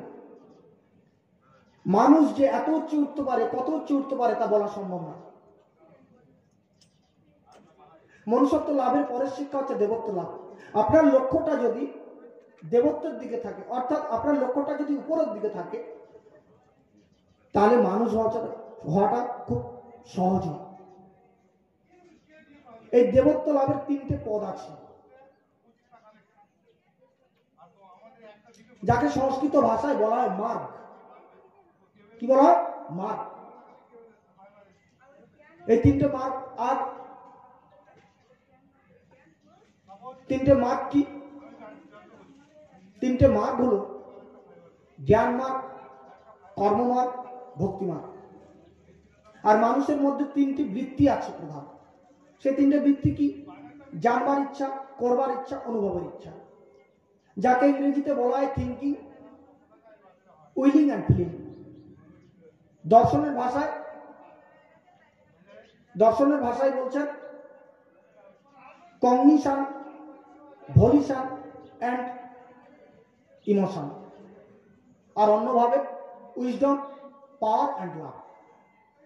যার মধ্যে জ্ঞানের তৃষ্ণা প্রবল তিনি চলে যান জ্ঞান মার্গ ধরে, যার মধ্যে কর্ম করার ইচ্ছা প্রবল তিনি চলে যান কর্ম মার্গ ধরে, আর যার মধ্যে আবেগ অনুভূতি বেশি, প্রেম প্রীতি ভালোবাসা আছে, তিনি চলে যান ভক্তি মার্গ ধরে। এই 3টে বৃত্তি আবার মিলেমিশে চলে, যেমন জ্ঞান মিশ্র ভক্তি, কর্ম মিশ্র জ্ঞান। তবে যে পথে এগোতে চান, এই 3টি রাজপথ আছে, কর্ম মার্গ, জ্ঞান মার্গ, ভক্তি মার্গ। এই 3টির মধ্যে একটাতে এগোতে হবে আপনাকে। আবার এই 3টি বৃত্তিতে স্পেশালিস্ট হওয়া যায়। যেমন আপনি ডাক্তারের কাছে যাবেন, একটা ডাক্তার ইয়ার, নোজ, থ্রোট, এতে স্পেশালিস্ট। আপনি পেট দেখাতে যাবেন, বলবে যে আমি পেটের ডাক্তার না, আমি কান নাক গলার ডাক্তার। তেমনি এই 3টে বৃত্তিতে জ্ঞান, কর্ম, ভক্তিতে স্পেশাল হওয়া যায়, স্পেশালিস্ট হওয়া যায়। বহু প্রাচীন কাল থেকে এই 3টি রাস্তা আমাদের শাস্ত্রে আছে। এই 3টি রাস্তায় বহু আচার্যরা আছে, তারাই আপনাকে গাইডের কাজ করবে। আপনি কলকাতা বিশ্ববিদ্যালয়ে গবেষণা করতে যান, সেখানে একজন গাইড থাকবে, একজন আচার্য থাকবে, তিনি আপনাকে পথ দেখাবেন কিভাবে রিসার্চ করতে হয়। তেমনি আপনি মনুষ্যত্ব অর্জন করেছেন, এবার দেবত্ব লাভের পথে এগিয়ে যেতে চান, তাহলে আপনাকে একজন আচার্য করতে হবে। আপনার একজন দিশারি চাই, একজন পথপ্রদর্শক চাই, একজন গুরু চাই। আচার্য মানে যিনি আচরণশীল। আচার্য মানে আইডিয়া, অর্থাৎ আদর্শ। জীবনের সম্মুখে একটা আদর্শ না থাকলে জীবনটা সুদৃঢ় হয় না। আচ্ছা, যদি বলেন যে কিরকম আচার্য করব, এর প্রশ্ন থাকে তো। আমি বন্দনার প্রথমে কি বলেছিলাম? অখণ্ড মণ্ডলাকারং ব্যাপ্তং যেন চরাচর তৎপদং দর্শিতং যেন তস্মাৎ শ্রী গুরবে নমঃ। অখণ্ড, অখণ্ড মানে খণ্ড না। এখন আপনি তো বলতে পারেন যে আমি তো খণ্ড না, আমিও তো অখণ্ড, বলতে পারেন তো? অখণ্ড মানে খণ্ড না, কিন্তু আমরা খণ্ড, ভগবান অখণ্ড। কিন্তু আপনারা তো বলতে পারেন কোথায়, আমিও তো খণ্ড না, আমি তো অখণ্ডই। কিন্তু না, আমরা খণ্ড। কিভাবে বুঝবো? একই কালে আমরা দু জায়গায় বিরাজ করতে পারবো। আমি এখানে আছি, এখন ধুসিগালি আছি, বলুন, কথা বলুন একটু। কিন্তু ভগবান একই কালে সব জায়গায় বিরাজ করবেন, যার জন্যই তিনি অখণ্ড। বলছে অখণ্ড মণ্ডলাকারণ।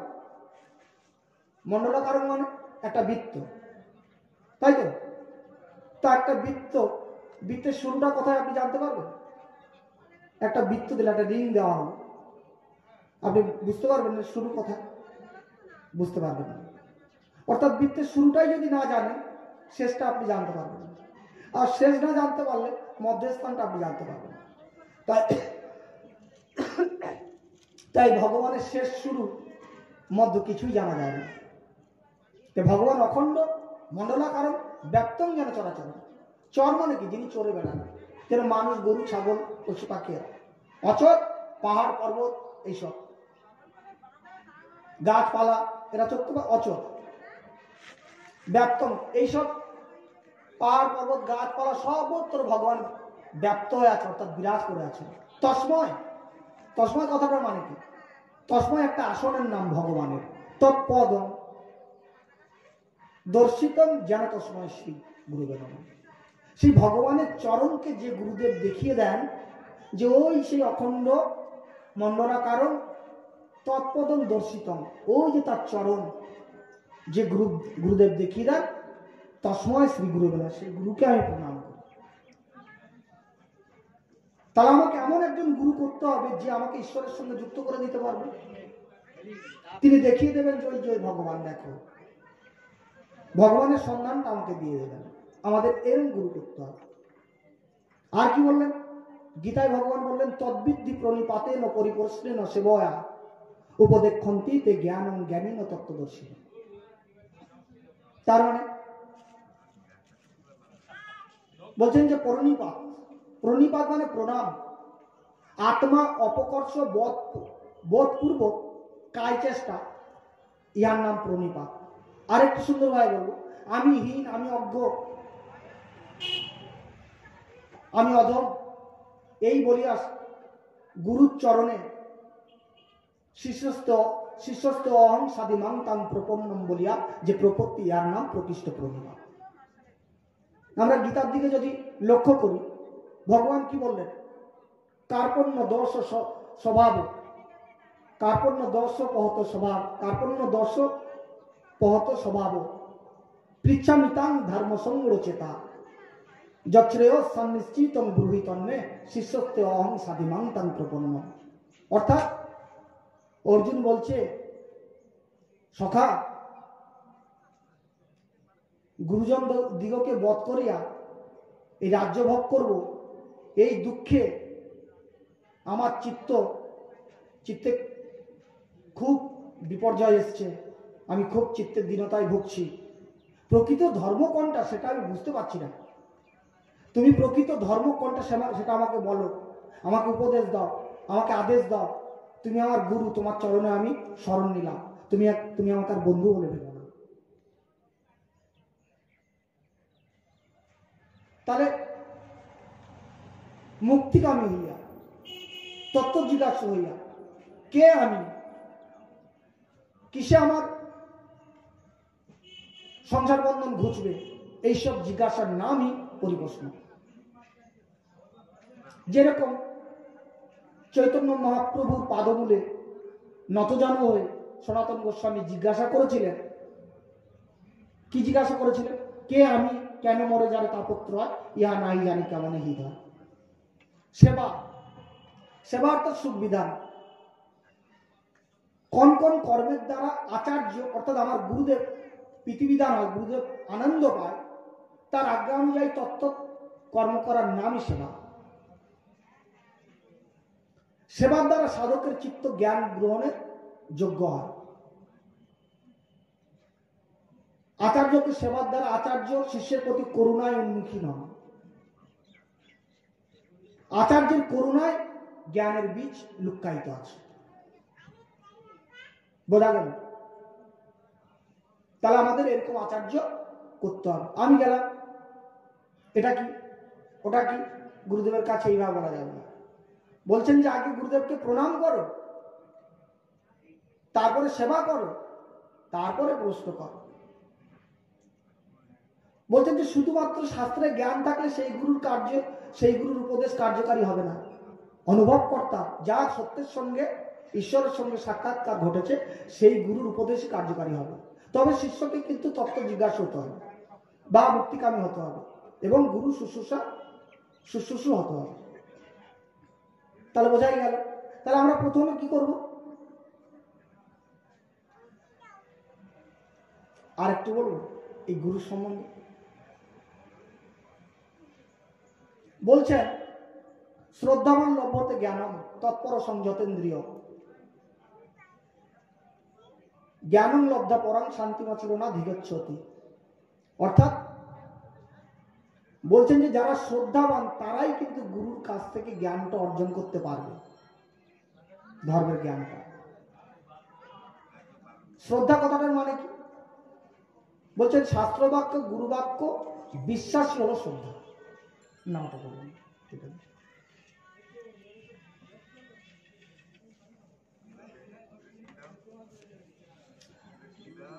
বলছেন যে জ্ঞান গ্রহণের প্রথম সোপান বলেছেন আচার্যরা এই শ্রদ্ধাকে। এই শ্রদ্ধা কথাটা কিন্তু পারমার্থিক জ্ঞানের ক্ষেত্রেই ঠিক, ব্যবহারিক জ্ঞানের ক্ষেত্রে না। যেমন রূপের জ্ঞানটা চোখের দ্বারা হয়, শব্দের জ্ঞান কানের দ্বারা হয়, এইসব জ্ঞানের ক্ষেত্রে শ্রদ্ধার তেমন কোনো স্থান নেই। অবিশ্বাসের কিছু স্থান আছে। যেরকম বিজ্ঞানের আবিষ্কার ক্ষেত্রে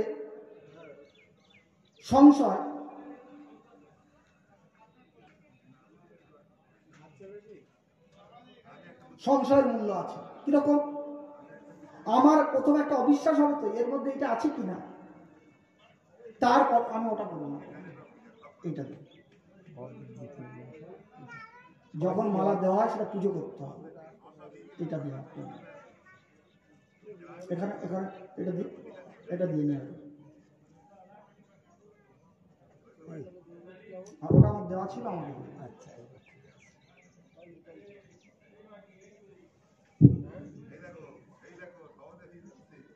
এইটা এখানে ঠিক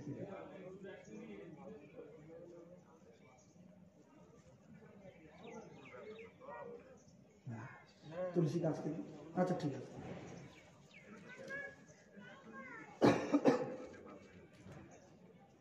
তাহলে শ্রদ্ধা কথাটা কি? বিশ্বাস। শ্রদ্ধাবান লভ্যতে জ্ঞান তৎপর সংযতেন্দ্রিয়। তৎপর মানে এটা কি? আমার চেষ্টা থাকা চাই জ্ঞান অর্জন করার জন্য, অর্থাৎ একনিষ্ঠ ভক্তি থাকা চাই। সংযতেন্দ্রিয় তার মানে কি? আমার মনটাকে হচ্ছে স্থির করে রাখবো। তাহলে পথে বাধাটা কি? অন্য বস্তুর প্রতি আকর্ষণ, তাই তো? তাহলে মনকে অন্য বস্তু থেকে ফিরিয়ে আনাকেই বলা হচ্ছে সংযতেন্দ্রিয়। আর এই জ্ঞান কারা অর্জন করতে পারবে না? বলছেন অজ্ঞশ্চা শ্রদ্ধ ধানশ্চ সংশয় আত্মা বিনশ্বতি নায়ং লোকহস্তি ন পরণ সুখম সংশয় আত্মন। অর্থাৎ যারা শ্রদ্ধা করে না, অজ্ঞ, সবসময় সংশয় করে, তাদের ইহকালেও সুখ নেই, পরকালেও সুখ নেই। অজ্ঞ কারা? যাদের শাস্ত্র জ্ঞান নেই, যারা গুরুর কাছ থেকে সদ উপদেশ গ্রহণ করেন, তাহলে শ্রদ্ধাবান এই অজ্ঞ। বলছে অশ্রদ্ধ কারা? গুরু একটা উপদেশ দিল কিন্তু সেটা মানল না, তারা। তাহলে অজ্ঞস্য শ্রদ্ধ ধনস্থ। সংশয় আত্মা কারা? যারা সবসময় হবে এটা ঠিক না ওটা ঠিক, এটা ঠিক না ওটা ঠিক, এই পথে যাবো না ওই পথে যাবো, এইরকম সবসময় ভাবনা বিশিষ্ট। বলছেন এদের কোনোদিন জ্ঞান হবে না, এদের ইহকালেও সুখ নেই, পরকালেও সুখ নেই। কারণ ওরা তো গুরুর উপদেশ শোনে না, গুরুর থেকে উপরে উঠে যায়। তাই বলছেন যে ভক্তিপথে এগোতে গেলে অগাধ বিশ্বাসের সঙ্গে এগোতে হবে। বোঝা গেল? তাহলে আমরা যদি একটা জ্ঞান মার্গের পথে যেতে চাই তাহলে আপনি শঙ্করের মতো যেতে পারেন। তাছাড়া বহু মত আছে, যেমন নানক মত আছে, বুদ্ধ মত আছে, তুলসী মত আছে, চৈতন্য মত আছে। এই মতকে সংস্কৃত ভাষায় বলা হয় মতম। এই মতকে সংস্কৃত ভাষায় বলা হয় মতম, আর এই মতকে ইংরাজিতে বলা হয় রিলিজিয়ান। আপনি যদি বলেন যে আমি খ্রিস্ট ধর্মে যাব, খ্রিস্ট মতমে যাব, আপনি যেতে পারেন। কিন্তু আপনি যদি বলেন আমি খ্রিস্ট ধর্মে যাব, এ কথাটা ঠিক না। তাই আগে বলেছিলাম রিলিজিয়ান আর ধর্ম কিন্তু আলাদা।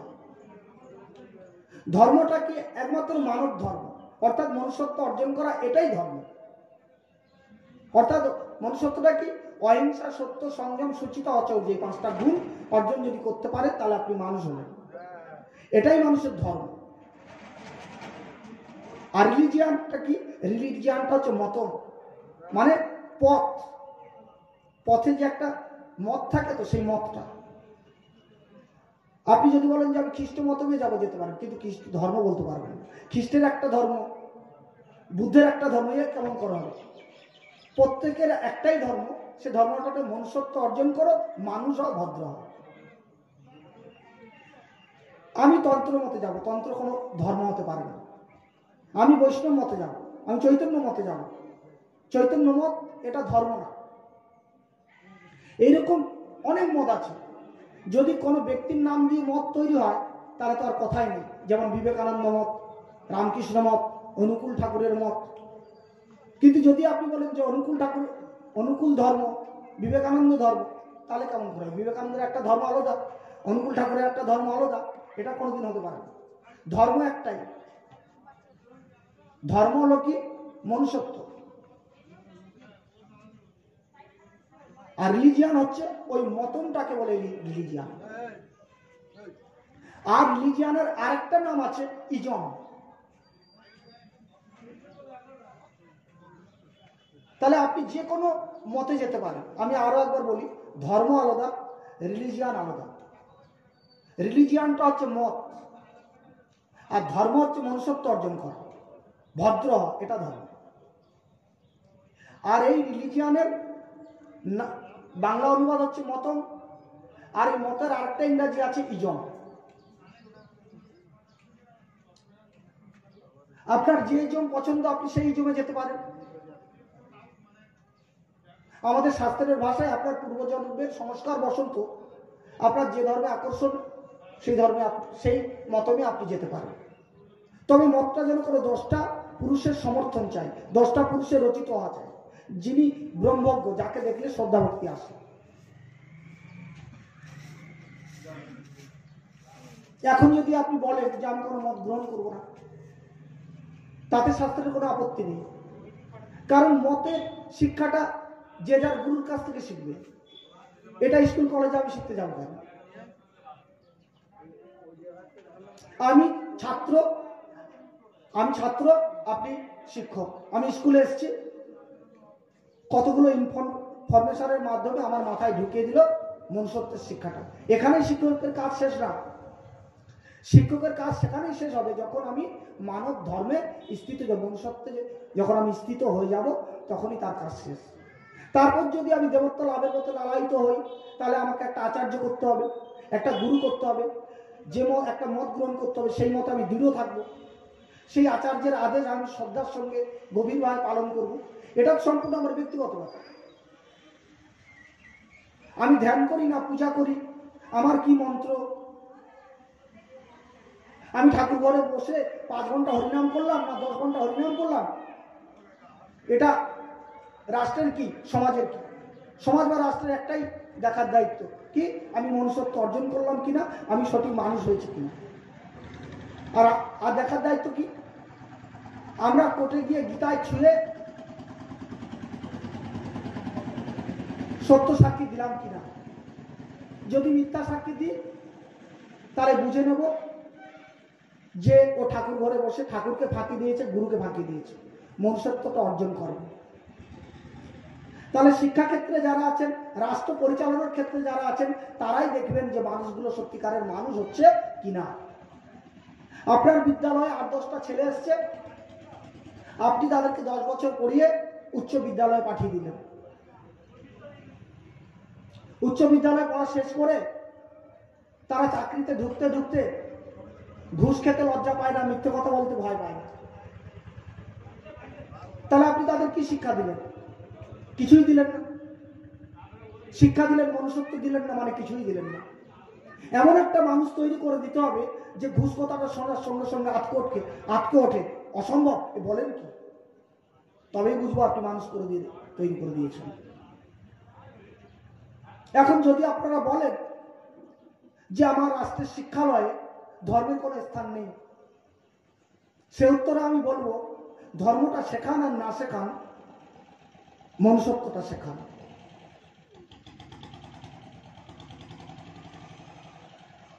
তাই বড়াই বলেছিলাম যে রিলিজিয়ান আর ধর্মটা কিন্তু আলাদা। মানুষ ধর্মটাকে রিলিজিয়ান ভেবেই ভুল করে।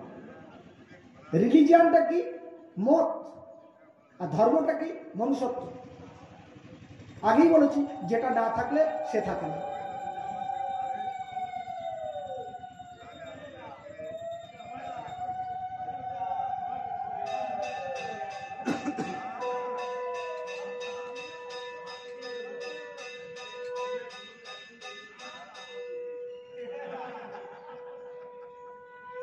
যেমন হিন্দু, যেরকম একটা বিশাল বড় একটা কথা তৈরি হয়েছে, হিন্দু ইজম। ইজম কথাটা কি? মত তো, কিন্তু হিন্দু একটা মত না। হিন্দু একটা বিরাট ধর্মের মধ্যে বহু মত আছে। তাহলে হিন্দুইজম, এই হিন্দুইজম মানে কি একটা মত নাকি? হিন্দু ধর্ম একটা বিরাট ধর্ম, এখানে অনেক মত আছে। কিরকম? বৈষ্ণব মত, শাক্ত, গাণপত্য, সৌর, শৈব আছে তো। তাহলে হিন্দু মতটা একটা মত না, এটা বিরাট মত। তবে প্রত্যেক মতের প্রতি আমাদের শ্রদ্ধা রাখতে হবে, ভক্তি রাখতে হবে। তবে আর একটা কথা আছে, ইংরেজিতে রিলিজিয়াস টলারেশন, টলারেন্স অর্থাৎ পরমত সহিষ্ণুতা, অর্থাৎ সহ্য করা। আচ্ছা, আমি কেন আপনাকে সহ্য করতে যাব? আমি ভালো মানুষ, আপনি খারাপ মানুষ, তাহলে আমি আপনার প্রতিবেশী হয়ে আপনাকে সহ্য করতে যাব? তেমনি আপনার মতটা যদি ভালো হয় তাহলে আমি তাকে শ্রদ্ধা করব, কিন্তু মতটা যদি খারাপ হয় তাহলে আমি তাকে সহ্য করব না, অর্থাৎ টলারেট করব না। আমি যেরকম আমার মাকে ভালোবাসি, আপনি তেমনি আপনার মাকে ভালোবাসেন, তো আমারও আনন্দ। মানব ধর্ম এই শিক্ষাই দিয়ে থাকে। সবচেয়ে বড় কথা হলো, মানুষ চুরি করবে না, মানুষ মিথ্যে কথা বলবে না, মানুষ কাউকে হিংসা করবে না, তবেই তবে ধর্মরাজ্য। মনুষ্যত্বটা কি তা জানতে হবে, শিখতে হবে, অন্যকে শেখাতে হবে। একটা বিদ্যালয়ের অ্যাক্টিভিটিটা যদি এরকম হয়, একটা বিদ্যালয়ে যদি এই মনুষ্যত্বের শিক্ষাটা না থাকে তাহলে সব ব্যর্থ। প্রভু আমার কথা বুঝতে পারছেন তো আপনারা? একটা বিদ্যালয় যদি এই মনুষ্যত্বের শিক্ষাটা না থাকে তাহলে সব ব্যর্থ। একটা বিদ্যালয়ে যত সিলেবাস, যত কারিকুলাম, সব পুঞ্জীভূত শিক্ষা, পুঞ্জীভূত কথা আর কথা। একটা রাষ্ট্রের অ্যাক্টিভিটি যদি এরকম হয় যে মানুষ চুরি করবে, মানুষ মিথ্যে কথা বলবে, অপরের ক্ষতি করবে, অপরের উপর অগাধ অত্যাচার চালিয়ে যাবে, আর রাষ্ট্র বসে বসে বলবে এটা করেছি, ওটা করেছি, এক্সিবিশন করে দেখিয়েছি, এতগুলো ব্রিজ করেছি, এতগুলো রাস্তা করেছি, এত মানুষকে ঘর দিয়েছি। আমাদের দৃষ্টান্তে, আমাদের দৃষ্টিতে আমরা দেখি, এত জিনিস না থেকে কি মানুষের অস্তিত্ব লোপ পেয়ে যাচ্ছিল? এত জিনিস না থাকলে কি আমাদের আনন্দ কম ছিল? এত জিনিস না হলে কি আমাদের চলছিল না? তাই আমাদের দৃষ্টিতে আমরা বলি কি, আগে মানুষকে মানুষ করে গড়ে তুলুন, আগে মানুষের মধ্যে থেকে অচৌর্য বৃত্তি লোপ করা, আগে মানুষের মধ্যে থেকে মিথ্যা বৃত্তি দূর করুন, তারপরে রাষ্ট্রের কল্যাণের কথা ভাববেন। ধর্ম বাদ দিলাম আর রাষ্ট্রের কল্যাণের কথা ভাবলাম, এটা একটা খুব ভ্রান্তিমূলক কথা। এত ভ্রান্তিমূলক তা বলতে পারবো না। মনুষ্যত্ব বাদ দিয়ে কোনো ইনস্টিটিউশন তৈরি করা আর তার আগে একটা অ্যাটম বোম দিয়ে সব ধ্বংস করে দেওয়ার সমান।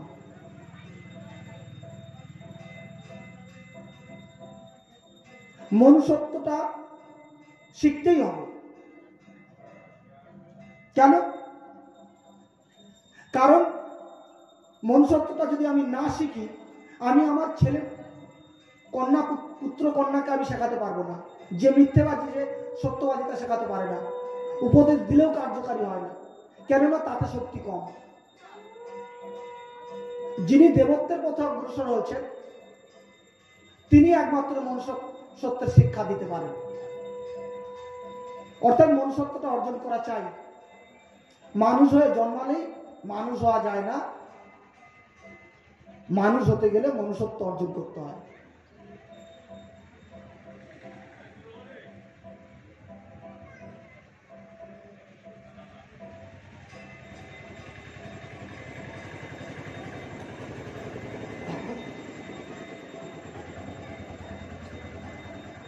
এই এত কিছু রাস্তাঘাট ভালো হওয়াতে মানুষের চলার গতি বেড়েছে, তাই তো?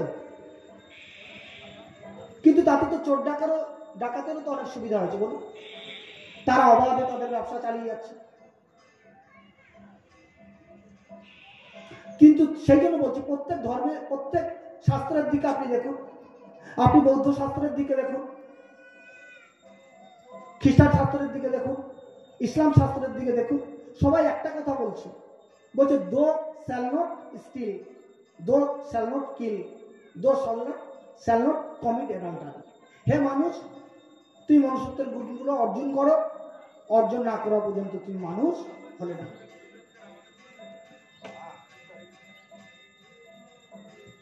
মনুষ্যত্ব লাভের পর কি? দেবত্ব লাভ। মনুষ্যত্ব লাভের পর হলো দেবত্ব লাভ। দেবত্ব লাভের জন্য আপনাকে একটা মতে যেতে হবে। মত মানে ঋষির মত। ঋষিকে, যিনি ঈশ্বর দ্রষ্টা, যিনি সত্যকে দেখেছেন। আপনি যদি বলেন যে তাহলে মতে মতে এত দ্বন্দ্ব কেন, মতে মতে এত পার্থক্য কেন? আমি একজন ঋষি, আমি যা দেখছি আমি তাই বলছি। আপনি একজন ঋষি দ্রষ্টা, আপনি যা দেখছেন আপনি তাই বলছেন। এই জন্য মতামতে মিল হচ্ছে না। এটা হচ্ছে মূলত ঈশ্বর বিরাট কিনা তার জন্য হচ্ছে। কিরকম? একটা দৃষ্টান্ত দিয়ে বলবো। মনে করুন হিমালয় পাহাড়ে 5000 লোককে ফটো তোলার জন্য তুলে দেওয়া হয়েছে। এবার হিমালয় পাহাড়ে 5000 লোক 5 জায়গায় দাঁড়িয়ে ফটো তুলছে। ফটোগুলোর কোনো মিল হবে? মিল হবে না। এটাই তো পাহাড়ের গৌরব। এর থেকে বোঝা গেল পাহাড়টা সত্যি সত্যি বিরাট। তেমনি ঈশ্বর তত্ত্ব সম্বন্ধে ঈশ্বর বিরাট কিনা তার জন্য 10টা ঋষিদের দেখার মিল হচ্ছে না। আর যদি মিল হবে না, আর না হওয়াটাই স্বাভাবিক। আর যে দ্রষ্টা তিনি তো একটা নতুনত্ব কিছু বলবে, আর যদি নতুনত্ব কিছু না বলতে পারে তাহলে সে দ্রষ্টা হলো কি করে, বলুন?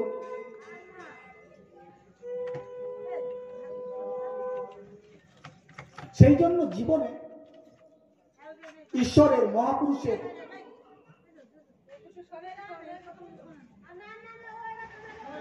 সান্নিধ্যে থাকা একান্ত আদর্শ, একান্ত প্রয়োজন। কেন? ভগবান কি বলছেন গীতায়? ইয় যশ্রদ্ধস্বয় বস, যে যাকে অনুসরণ করে, যে যাকে শ্রদ্ধা ভক্তি করে, সে তার মতো হয়ে যায়।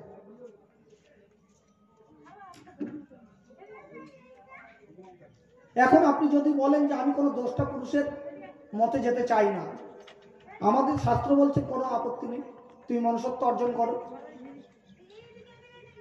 তবেই হবে। তারপরে এ জন্মে না হোক আগামী জন্মে, আগামী জন্মে না হোক পরের জন্মে, পরের জন্মে না হোক তারপরের জন্মে, আপনাকে একটা পথ ধরে এগোতেই হবে। মানব হয়ে যখন জন্মগ্রহণ করেছেন, কারণ যেখান থেকে আপনি এসেছেন সেখানেই আপনাকে ফিরতে হবে।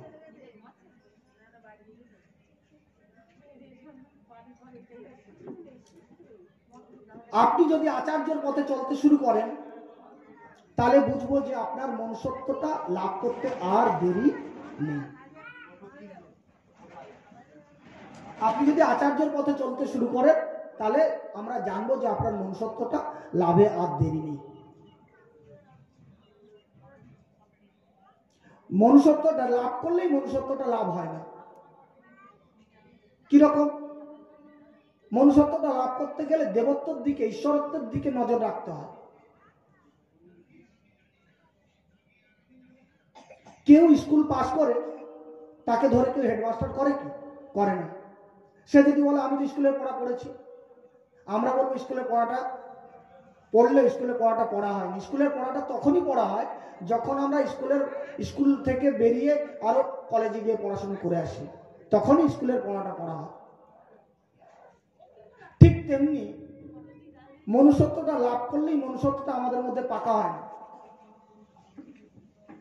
আমি যখন দেবত্বের মধ্যে চলে যাব, ঈশ্বর তত্ত্বের মধ্যে চলে যাব, তখনই আমার মধ্যে মনুষ্যত্বটা আস্তে আস্তে উজ্জ্বল হয়ে উঠবে, মনুষ্যত্বটা আমার মধ্যে আয়ত্ত হয়ে যাবে। আমরা যখন গ্রামার লিখি তখন আমাদের ভাবতে ভাবতে লিখতে হয় ভুল হলো কিনা। যখন গ্রামার আমরা শিখি ভেবে ভেবে লিখতে হয় যে গ্রামার আমার ভুল হচ্ছে কিনা। কিন্তু একবার যদি গ্রামারটা আমাদের আয়ত্ত হয়ে যায় তাহলে আমাদের আর কোনো ভাবনা থাকে না। তেমনি মনুষ্যত্বটা যদি আমাদের মধ্যে একবার পাকা হয়ে যায়, আচরণে পরিণত হয়ে যায়, তাহলে আমাদের মধ্যে মিথ্যা কথা বলা, চুরি করা, এগুলো প্রবৃত্তি আর হয় না। একমাত্র মানব ধর্ম পালন করলেই আপনার জীবন সুখকর হবে, রাজ্যের কল্যাণ হবে, রাষ্ট্রের কল্যাণ হবে। আর তা যদি না হয় কেবল হানাহানি, মারামারি, কাটাকাটি লেগেই থাকবে যদি মানুষের মধ্যে মনুষ্যত্ব না থাকে। মানুষের মধ্যে শান্তি সেই দিনই আসবে যেদিন মানুষ মানুষের মতো বসবাস করতে শিখবে। যতই বিদ্যা বাড়ুক, যতই ঐশ্বর্য বাড়ুক, যতই আবিষ্কার বাড়ুক, যদি মানুষের মধ্যে মনুষ্যত্ব না থাকে শান্তি নেই। বিশ্বমানবের একটাই বার্তা, প্রভু জগৎবন্ধু সুন্দর ভাষায় এই মর্ম, এক ধর্ম, জীব ভজন। সমগ্র জীবের জন্য একটাই কথা, হে মানুষ, তুমি মনুষ্যত্ব লাভ করো, তুমি মানুষ হও। মনুষ্যত্ব লাভ করার সমস্ত উপাদান উপকরণ যিনি দাতা আমাকে দিয়েছেন, অথচ আমি মনুষ্যত্ব অর্জন করিনি। এর থেকে দুর্ভাগ্য আর কিছু হতে পারে না। প্রভু শুনছেন তো? দুর্ভাগ্য কিছু হতে পারে না। এখনো পর্যন্ত সমাজে এমন কিছু কিছু মানুষ আছেন যার সান্নিধ্যে সহজে আমরা মনুষ্যত্বটা অর্জন করতে পারি। আবার একটু বলুন, মনুষ্যত্বটা কি? অহিংসা, সত্য, সংযম, সুচিতা, অচৌর্য, এই 5টা গুণ। এটা অর্জন করতেই হবে আপনাকে। অর্জন না করা পর্যন্ত আপনি মানুষ না, আপনি পশুরই সমান। এখনো পর্যন্ত সমাজে এমন এমন কিছু মানুষ আছেন যার সান্নিধ্যে গেলে, তাকে অনুকরণ করলে ভাবনায় কিছুটা মনুষ্যত্বটা অর্জন হয়ে যায়। আমি বিদ্যালয়ের ছাত্রকে পরীক্ষায় পাস করিয়ে দিলাম, কিন্তু মনুষ্যত্ব অর্জন করলো কিনা সেদিকে আমার খেয়াল নেই। তাহলে আমি কি দিলাম? কিছুই দিলাম, বরং তার ক্ষতি করলাম। ক্ষতি করলেন? হ্যাঁ, ক্ষতি করলেন। কিরকম ক্ষতি করলেন? ধরুন একটা ছাত্র আপনার বিদ্যালয়ে এসছে পড়াশোনা শেখার জন্য, সে ভালো রেজাল্ট করে, কিন্তু তার স্বভাব চুরি করা। এত ভালো রেজাল্ট করে আপনি কোনোদিনই ভাবতে পারেননি যে ভালো ছাত্র চুরি করতে পারে। সে আপনার বিদ্যালয়ে পড়া শেষ করে এবার বিশ্ববিদ্যালয়ে গেছে, বিশ্ববিদ্যালয়ে পাস করে সে একটা উচ্চ পদস্থ পদে চাকরি পেয়েছে, কিন্তু চোর সে ঠিক চোরই আছে। সে আগে চুরি করতো কলম, এখন সেই কলমের খোঁচায় লক্ষ লক্ষ টাকা চুরি করছে। আগে ছিল সে, যদি স্কুলে আগে কাঁচা চোর ছিল, এখন সে পাকা চোর। কেন? সে পড়াশোনা শিখেছে, কাজেই তাকে কেউ ধরতে পারছে না। সমাজের মাথার উপরে বসে সমাজকে গল্লার পথে ঠেলে দিচ্ছে, নির্বিবাদে চুরি করছে। খবরের কাগজ খুলুন, আজকের বর্তমান রাষ্ট্রের দিকে তাকিয়ে দেখুন। এইটা হচ্ছে কেন? মনুষ্যত্ব লাভ না করার জন্য। যে ছাত্রটার স্বভাব ছিল চুরি করা, কি চুরি করতো? সে আগে কলম চুরি করতো, এখন সেই কলমের খোঁচায় লক্ষ লক্ষ টাকা চুরি করছে। তাহলে শিক্ষা দিয়ে কি করলাম? শিক্ষা দিয়ে সমাজের ক্ষতি করলাম, তার জীবনের ক্ষতি করলাম। তাই বলছি যে মানুষকে আগে মানুষ হতে হবে, মানুষকে আগে ভদ্র হতে হবে। এই জন্য আর্য ঋষিরা আশ্রমে শিক্ষা দিতেন। প্রথমে মানুষকে মানুষ করে তুলে তারপরে শাস্ত্রের জ্ঞানটা দিতেন। হিন্দু ধর্ম কথাটা আমাদের, হিন্দু ধর্ম কথাটার মানেই হলো সনাতন ধর্ম, কিন্তু এটা আমাদের দেওয়ার নাম না।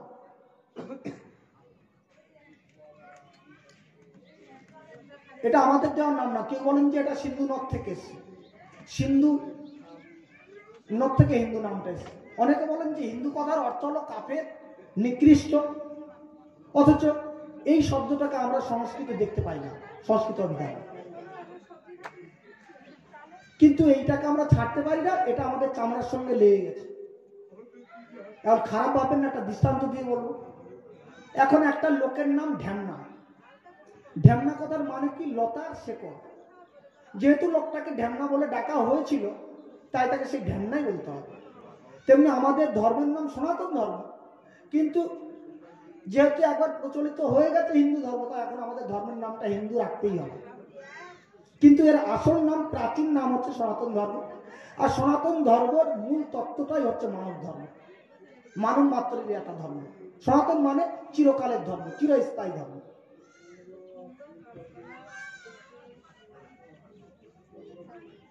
একটা স্কুল থেকে যদি প্রত্যেক বছর 8-10টা ছেলে মেয়ে বেরিয়ে আসে পড়াশোনা করে, একটা সমাজ থেকে যদি 10টা মানুষ মনুষ্যত্ব অর্জন করে, যারা চুরি করবে না, মিথ্যে কথা বলবে না, অপরের ক্ষতি করবে না, তাহলে তাহলে তাদের শ্বাস প্রশ্বাসে কল্যাণ, সমাজের কল্যাণ হবে। আর যদি স্কুল থেকে বেরোতেই বেরোতে তারা ঘুষ খায়, চুরি করে, তাহলে ভেবে দেখুন সমাজের কল্যাণ হবে না কল্যাণ হবে। সকল শিক্ষার সার হলো মনুষ্যত্বের শিক্ষা। মানুষের চরম লক্ষ্যবস্তু হচ্ছে মানুষ হওয়া। তারপরে দেবত্বে যাও, ঈশ্বরত্বে যাও, আরো গভীরে যাও, এর থেকে আরো গভীরে যাও, কোনো অসুবিধা নেই। ওয়াটা আগে শিখে নিতে হবে। কিন্তু ওয়াটা আগে শিখলাম না, বড় বড় পুঁথি উল্টাতে শুরু করে দিলাম।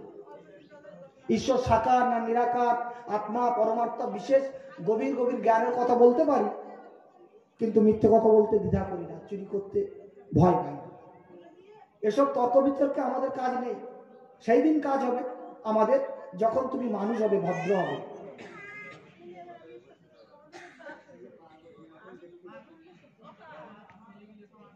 সমগ্র মানব সমাজের নরনারী যদি কোনোদিন সুবুদ্ধি হয় যে আমরা এক পতাকা তলে দাঁড়াবো, তাহলে একমাত্র মানব ধর্ম গ্রহণ করতে হবে। অহিংসা, সত্য, সংযম, সুচিত আচার্য, এই মনুষ্যত্ব অর্জন করতে হবে, তবেই তারা এক হতে পারবে, নইলে পারবে না কোনদিন।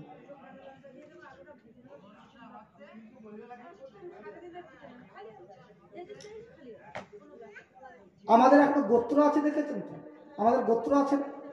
এই গোত্রটা কিভাবে আসলো? এখনকার ছেলে মেয়েদের জিজ্ঞেস করুন, কেউ বলতে পারবে। গোত্রটা এসছে ঋষিদের নাম থেকে। অঙ্গিরাজ ঋষি, ভরদ্বাজ ঋষি, কশ্যপ ঋষি, আলিমন্য ঋষি, এইসব ঋষিদের প্রচারটা কি ছিল? মনে করুন আজ থেকে 500 পুরুষ আগে আপনার পূর্বপুরুষের মধ্যে কোনো মনুষ্যত্বের ছিল না, ধর্মের শিক্ষা ছিল না, দেবত্ব লাভের শিক্ষা ছিল না। ওই ঋষিরা এসে আমাদের মধ্যে সেই শিক্ষা দিয়েছেন। তার জন্য আজও আমাদের বিশেষ বিশেষ ক্রিয়াকলাপে, পুজোর ক্ষেত্রে আমাদের গোত্রটা লিখতে হয়। তাহলে ঋষিদের কাজটা কি ছিল? ঋষিদের কাজটা ছিল যে মনুষ্যত্বটা দিয়ে দেওয়া, আর মনুষ্যত্বটা দিয়ে দেবত্বের সন্ধানটা দিয়ে দেওয়া। প্রত্যেক মানুষের মধ্যেই দেবত্ব আছে, দেবত্বের আলো আছে। একটু সন্ধান দিয়ে দিলেই ভগবান তাকে নিজের কাছে টেনে নেবে। এর জন্য আমার আপনার মাথা ঘামানোর কোনো দরকার নেই। এই সন্ধানটা কে দেবেন? যিনি গুরুদেব, তিনি দিয়ে দেবেন।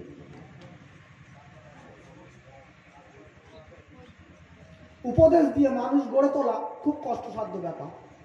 এই চুরি করবে না, মিথ্যে কথা বলতে নেই, অপরের ক্ষতি করতে নেই, এইসব কথা বলা, এইসব যারা করে মহাপাপ, এইসব কথা বলার সঙ্গে যদি একটা পরম আদর্শের সঙ্গে যোগ করে দেওয়া হয়, তাহলে মনুষ্যত্বটা লাভ করতে খুব সুবিধা হয়।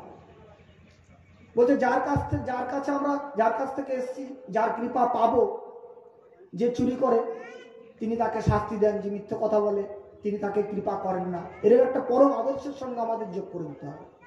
কিরকম? আজকের সমাজে আমাদের সমাজটাকে ঠিক করে রাখার জন্য জেলখানার ভয় আছে, রাজার ভয় আছে, পুলিশের ভয় আছে, সমাজটাকে ঠিক রাখার জন্য।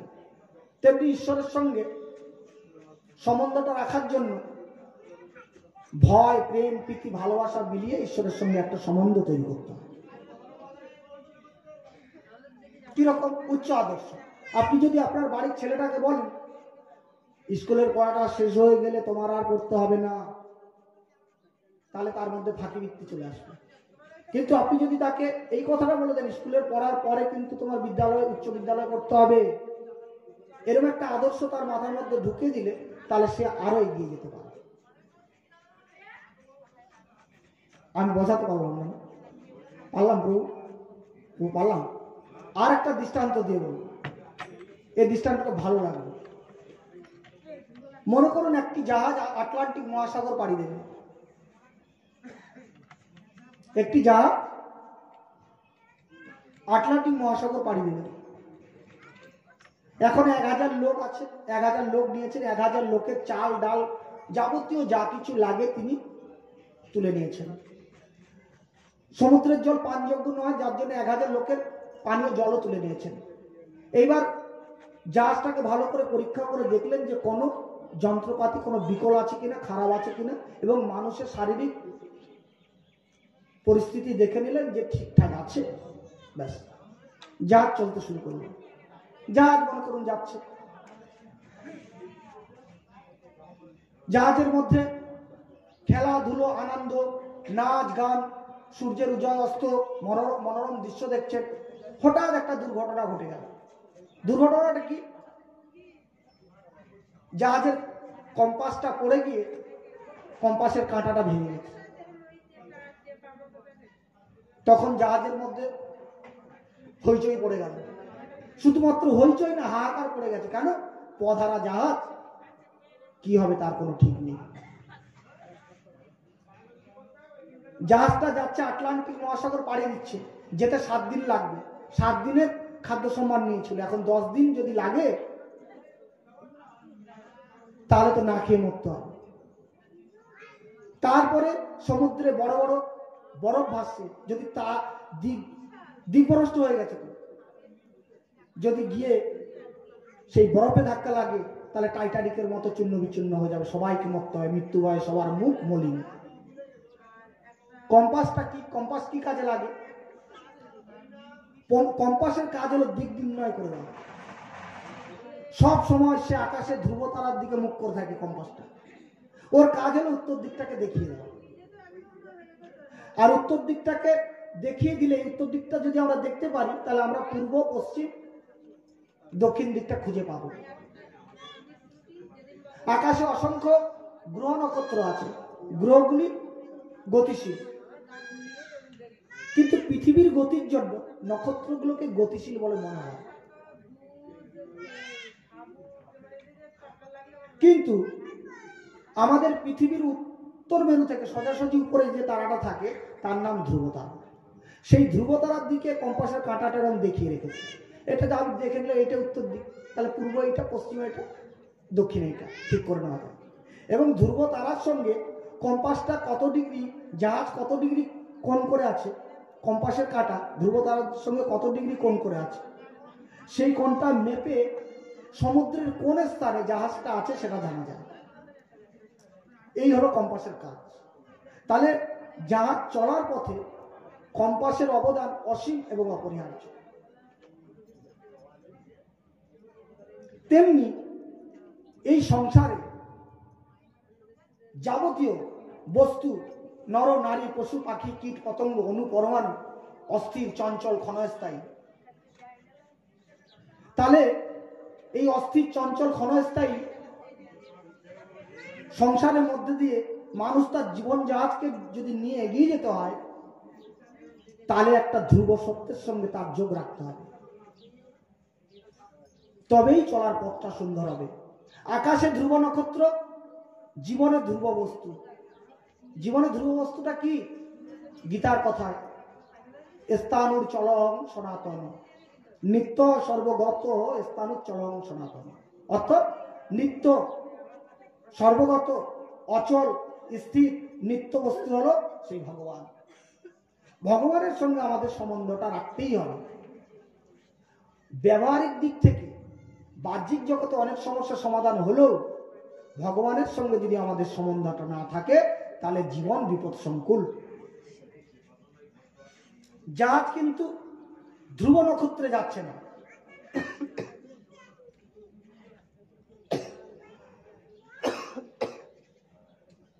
জাহাজ কিন্তু ধ্রুব নক্ষত্রে যাবে না, আটলান্টিক মহাসাগর পাড়ি দেবে।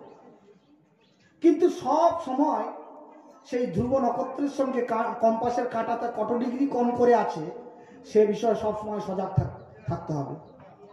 তেমনি হয়তো আমরা কোনোদিন ভগবানকে দেখতে পাবো না, ভগবানকে পাবো না, হয়তো তার কাছে যেতে পারবো না, কিন্তু সব সময় আমাদের চিন্তার মধ্যে থাকবেন ভগবান কোথায় আছেন, কেমন আছেন, কি খাচ্ছেন, তার সঙ্গে আমার জীবনটা কত ডিগ্রি কোণে আছে। এইটা যদি সব সময় চিন্তার মধ্যে রাখি তাহলে আমাদের চলার পথটা খুব সুন্দর হবে। এই জন্য বললেন যে একটা পরম আদর্শের সঙ্গে আমাদের যোগ থাকতে হবে, উচ্চ আদর্শের সঙ্গে আমাদের একটা যোগ থাকতে হবে। বলতে পারলাম না?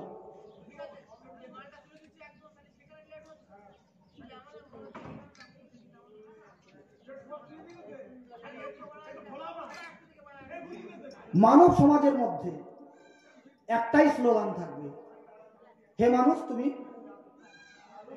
মনুষ্যত্ব অর্জন করো। যারা মনুষ্যত্ব অর্জন করেছেন তারাই সমাজকে কল্যাণের পথে এগিয়ে নিয়ে যেতে পারবে।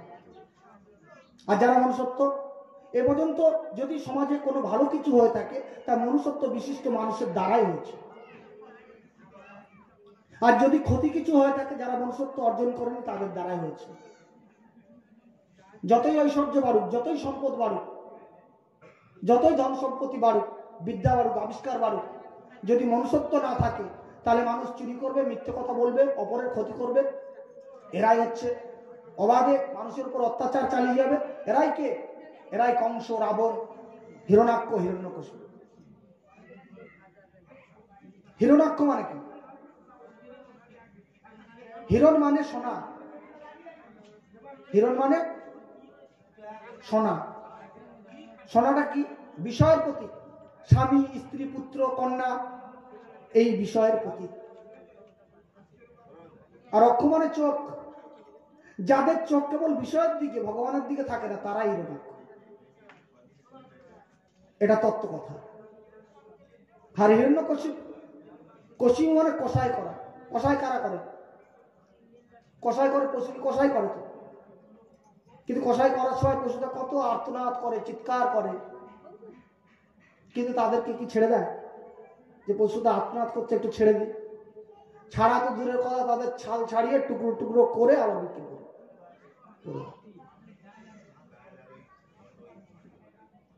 তাই তো, তাই বলছেন যে যারা বলছেন যে আমার ভোগের পথে যে বাধা হবে, সে আমার পুত্র হোক, প্রহ্লাদের ক্ষেত্রে তাই হয়েছিল, আমার স্ত্রী হোক, আমার কন্যা হোক, আমার ভোগের পথে যে বাধা হবে তাকে আমি টুকরো টুকরো করে ফেলবো। আর এটা যারা পারে তারাই হচ্ছে হিরণ্যকশিপু।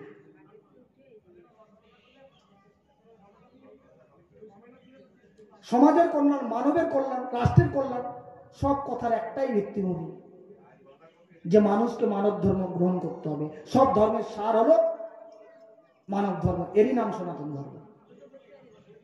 এটাই আর্য ঋষিদের মত। আর্য ঋষিরা বলছেন তুমি মানুষ হও, জ্ঞানী হও, কর্মী হও, আগে ভদ্রলোক হও।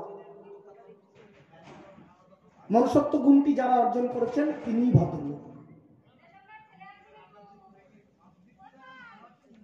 আজকে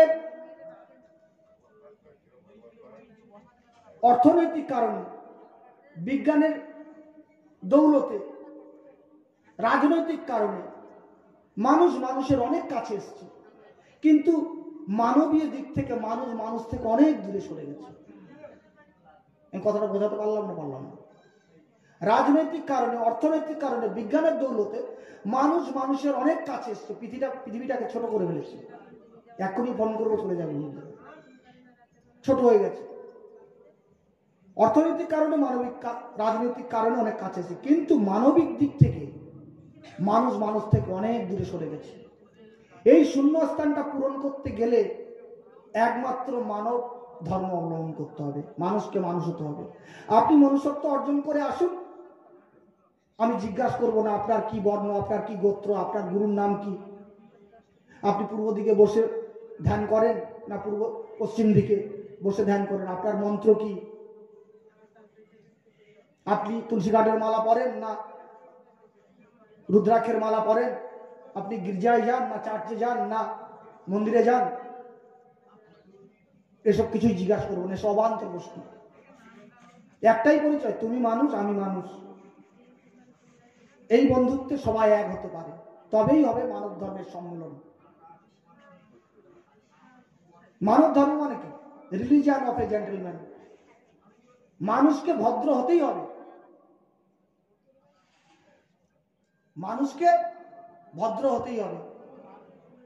আমি আচার্য হই না হই, আমি কোনো অনুষ্ঠানে পৌরোহিত্য করতে পারি না পারি, আমি উচ্চতরের শিক্ষা গ্রহণ করতে পারি না পারি, আমি অর্থ উপার্জন করতে পারি না পারি, আমি বড় ধরনের চাকরি করতে পারি না পারি, মানুষকে মানুষ হতেই হবে, ভদ্র হতেই হবে। কেবলমাত্র পোশাক আশাকে ভদ্র হলেই তাকে ভদ্রলোক বলা হয় না।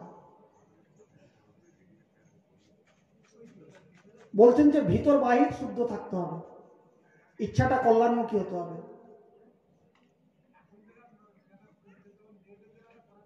যারা মনুষ্যত্বের গুণগুলো অর্জন করেছেন তারাই এই জগতে আচার্য, তার কাছেই আমরা মাথা নত করি, শির নত করি। বিশ্ব মানব তাদের কাছে শির নত করে, তারা যারা মানুষকে মানুষ ভেবে ভালোবেসেছেন। বলছে সর্বজীবে সম্মান দিবে জানি কৃষ্ণের অধিষ্ঠান। সর্বজীবকে ঈশ্বরের অংশ মনে করে তাকে ভালোবাসতে হবে, তাকে সম্মান করতে হবে। বর্তমান যুগে এটাই প্রয়োজন।